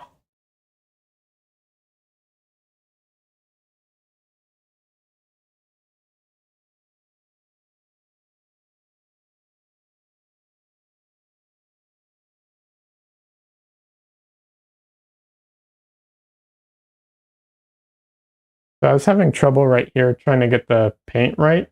Because didn't realize I had leftover paint stuck in the brush. There's something to mention if you also have that happen to you. Sometimes you gotta pay attention to that. Well, okay, not sometimes you gotta pay attention to that. You always have to pay attention to that. But sometimes you don't, like me. And then it's not working. You're like, why is this not working right? That is why.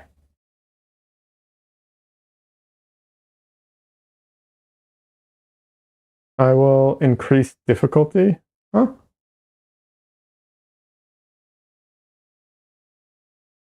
You mean having a dirty brush increases difficulty? Yeah, absolutely.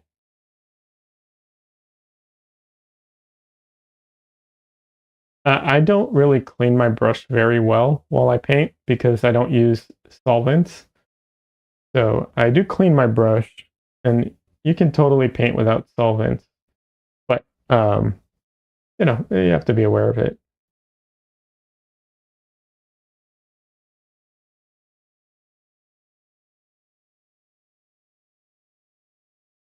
Do you know what are the bolts on Brain?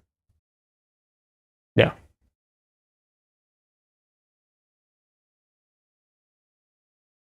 No idea what that is.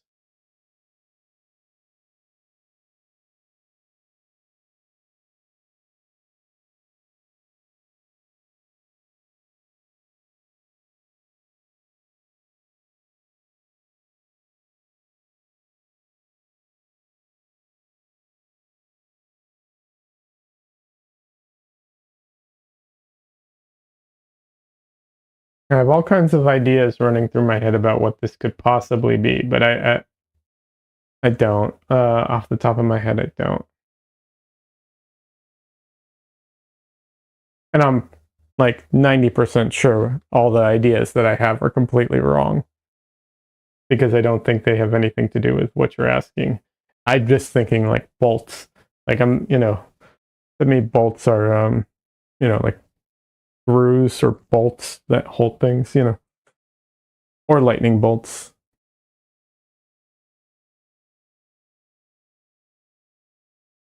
So when you say bolts Brain, I'm thinking like, you know, uh Monster Frankenstein, which I'm like 90%, 99% sure you're not talking about. I'm just, you know, pre-associating here.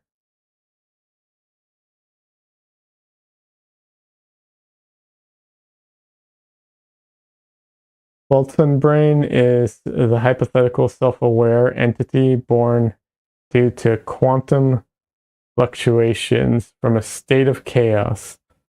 Bust of Ludwig Boltzmann, from whom the idea received its name. The idea was named after IC. Interesting. I mean, I find a lot of this, you know, I did. I like, I like science fiction, and some some science theories are, you know, have either been the fuel for science fiction stories, or turned out to be complete science fiction as well. I find that stuff interesting.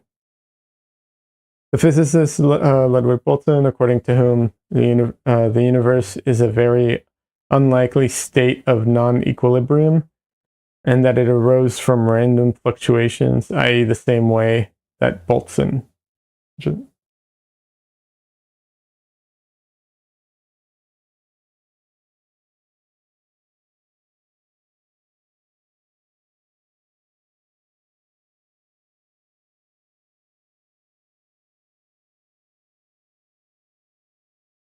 Uh, that the Boltzmann brain hypothesis is considered a paradox. Interesting. I find that stuff I mean, that's very interesting. That's cool. I might have to look up like a, what's it called? A YouTube video about it or something to, you know, so I can learn more about it while also not reading.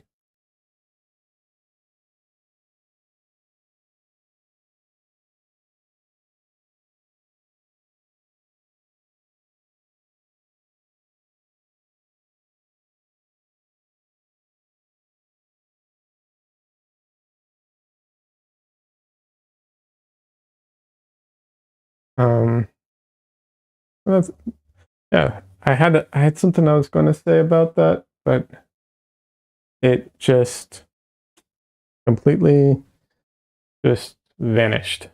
Huh. Okay. Well, that's not helpful. Thanks, brain. Yeah, I think I'm hitting my. I can feel it. I'm hitting the my limit apparently. I'm trying to think. What was it I was going to say about that?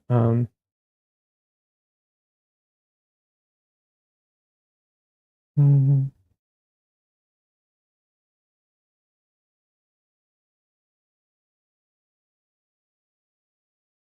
Yeah, I don't know. I was going to say something about had to do with like physics or something, but yeah, I can't remember.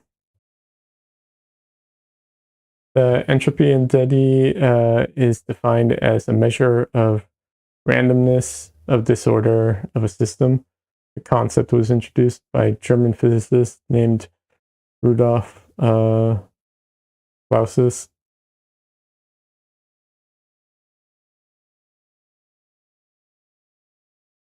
Is this a joke? Or am I reading something into that? Am I thinking the names are pronounced incorrectly? Because that sounds like something else entirely.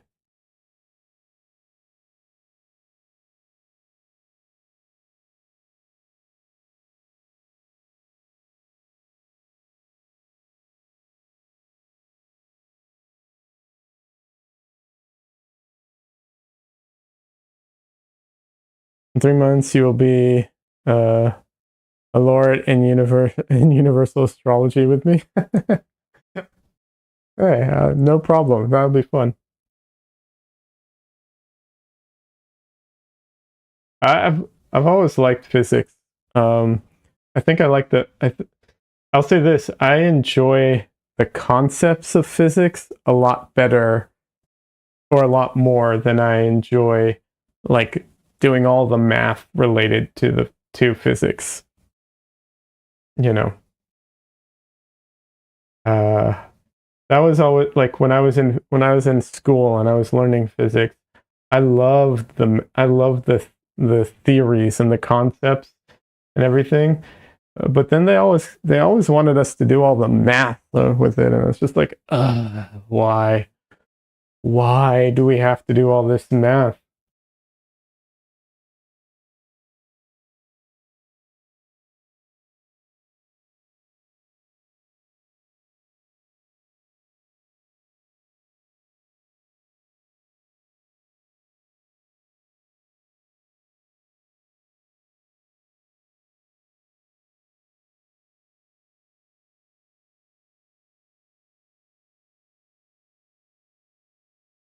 When you write a laugh in the chat, how do you write in the USA? Well, I mean, there's LOL, which laugh out loud. But yeah, the way you just did it, ha ha, HAHAHA, yeah, yep. That's generally that's what you write when you're laughing in chat.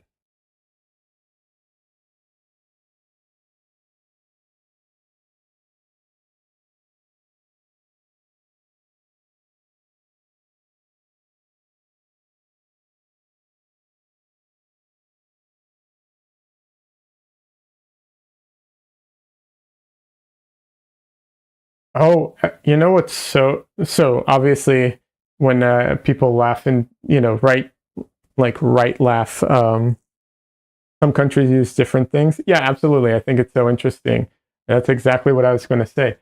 But the thing that really gets me, that I think is fascinating, is Dresden, Jesus, I almost crushed you.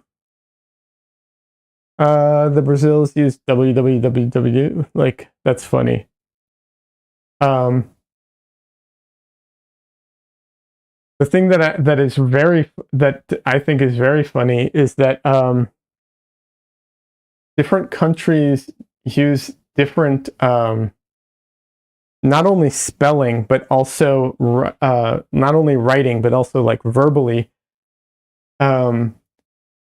like the way the sounds that animals make are different. Like a dog, you know, when like in America, if you're going to say like a dog was barking, you'd say like woof woof, type of thing, right?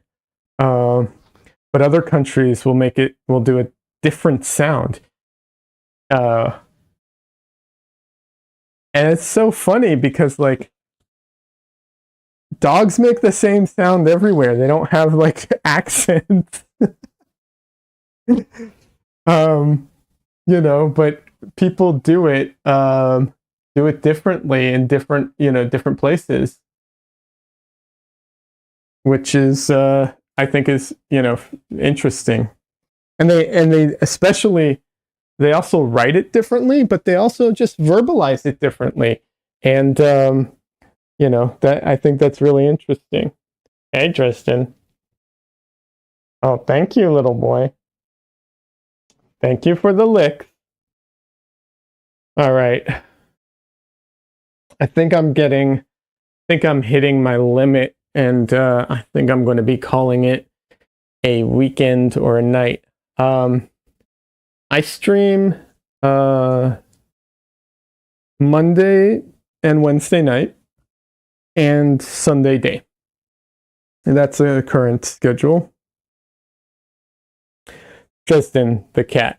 Yes, the cat is Dresden. He is named after Harry Dresden, the wizard from the Dresden Files.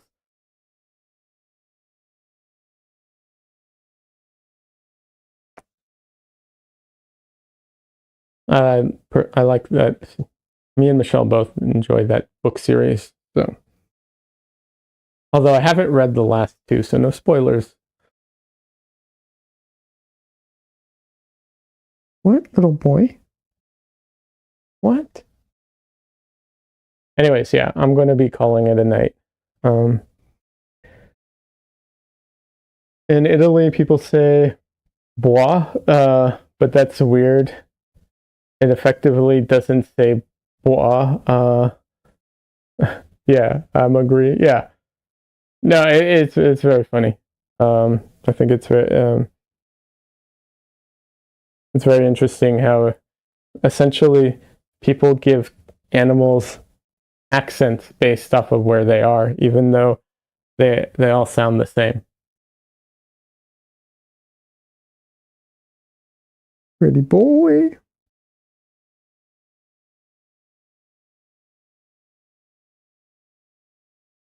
All right, I'm going to call it a night.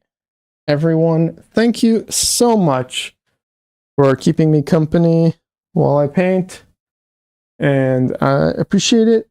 Yeah, I don't know what else to say. Like I said, I paint Monday, Wednesday, and Sunday. All my times are always Austin, Texas times, so yeah. No or new? What does it sound? Oh, what does it sound of the crocodile? Some of the crocodiles just hiss. What time is it here? Here it is 4:45 p.m. Or 16:45.